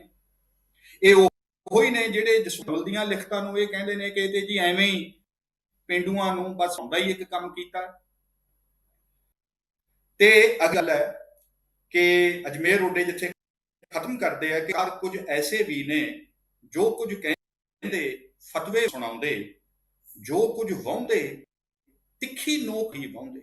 ਇਹ ਅੜਕ ਪੰਜਾਬੀਆਂ ਨੂੰ ਲੈ ਲਓ, ਤੁਸੀਂ ਹੋਰਾਂ ਨੂੰ ਲੈ ਲਓ, ਅਜਿਹੇ ਗੀਤ ਗਾਉਣ ਵਾਲਿਆਂ ਨੂੰ, ਜੋ ਕੁਝ ਕਹਿੰਦੇ ਫਤਵੇ ਵਾਂਗ ਸੁਣਾਉਂਦੇ, ਜੋ ਕਹਿੰਦੇ ਨੋਕ ਨਾਲ ਹੀ ਵਾਹੁੰਦੇ, ਪੰਨੇ ਪਾੜ ਕੇ ਪਹਿਲੇ ਸੁੱਟੀ ਜਾਂਦੇ, ਕਲਮਾਂ ਹੱਥਾਂ ਉੱਤੇ ਭੁੱਬਲਾਂ ਪਾਉਂਦੇ, ਜੀਭਾਂ ਕੱਟ ਬਰਫਾਂ ਥੱਲੇ ਰੱਖੀ ਜਾਂਦੇ, ਬਹੁਤ ਬੇਸ਼ਰਮੀ ਹੱਸਦੇ ਹੱਸਦੇ ਹੌਕੇ ਤਾਂ ਸਿਰਜੀ ਜਾਂਦੇ। ਬਹੁਤ ਬੇਸ਼ਰਮੀ ਦੇ ਸੰਗ ਹੱਸਦੇ ਹੌਕੇ ਚੀਕਾਂ ਸਿਰਜੀ ਜਾਂਦੇ। ਪੰਜਾਬ ਦੀ ਜਿਹੜੀ ਸੋ ਕਾਲਡ ਜਿਹੜਾ ਇੱਕ ਬੌਧਿਕ ਅਖਾੜਾ ਹੈ, ਉਹਦੇ ਅੰਦਰ ਜਿਹੜੇ ਸਿੱਖ ਚਿੰਤਕ ਵੀ ਨੇ ਤੇ ਜਿਹੜੇ ਆ ਸਾਡੇ ਡਿਗਰੀ ਵੀਰ ਤੇ ਬੁੱਧੀ ਵੀਰ ਤੇ ਸਾਹਿਤ ਵੀਰ, ਅੱਖਰ ਵੀਰ ਜਿਹੜੇ ਤੁਰੇ ਫਿਰ ਰਹੇ ਨੇ, ਸ਼ਬਦ ਵੀਰ, ਤਾਂ ਗਰਦਸ਼ੀ ਟੋਲਾ ਜਿਹੜਾ ਤੁਰਿਆ ਫਿਰ ਰਿਹਾ ਹੈ, ਇਹ ਹੱਸਦਾ ਹੱਸਦਾ ਬੇਸ਼ਰਮੀ ਦੇ ਨਾਲ ਹੌਕੇ ਤੇ ਚੀਕੀ ਜਾਂਦਾ ਹੈ। ਜੀਭਾਂ ਇਹਨਾਂ ਨੇ ਆਪਣੀਆਂ ਬਰਫ ਥੱਲੇ ਲਾ ਰੱਖੀਆਂ। ਅਜਿਹਿਆਂ ਵੇਲਿਆਂ ਦੇ ਵਿੱਚ ਇਹਨਾਂ ਸਭ ਨੂੰ ਤਾਰਦਾ ਹੋਇਆ ਸ਼ੁਭਦੀਪ ਸਿੰਘ ਉਰਫ ਸਿੱਧੂ ਮੂਸੇਵਾਲਾ ਜਦੋਂ ਇੱਕ ਪੋਸਟਰ ਵਰਗੀ, ਇੱਕ ਚਾਰਟਰੌਨਸ ਵਰਗੀ, ਇੱਕ ਮੰਗ ਪੱਤਰ ਵਰਗੀ ਕਵਿਤਾ ਲਿਖਦਾ ਹੈ, ਗੀਤ ਲਿਖਦਾ ਹੈ, ਤੇ ਉਸ ਨੂੰ ਸਾਡੇ ਸਮਕਾਲ ਦੇ ਕੁਝ ਬੜੇ ਅਣ ਸਵਾਲਾਂ ਦੇ ਨਾਲ ਟਕਰਾਉਣ ਦਾ ਉਹਦੇ ਅੰਦਰ ਇੱਕ ਮਾਦਾ ਭਰ ਦਿੰਦਾ ਹੈ। ਉਹਦੇ ਕੁਝ ਵਧੀਕੀਆਂ ਵੀ ਹੋਈਆਂ ਨੇ, ਉਹਦੇ ਤੋਂ ਇਨਕਾਰ ਕਰਨਾ ਚਾਹੀਦਾ।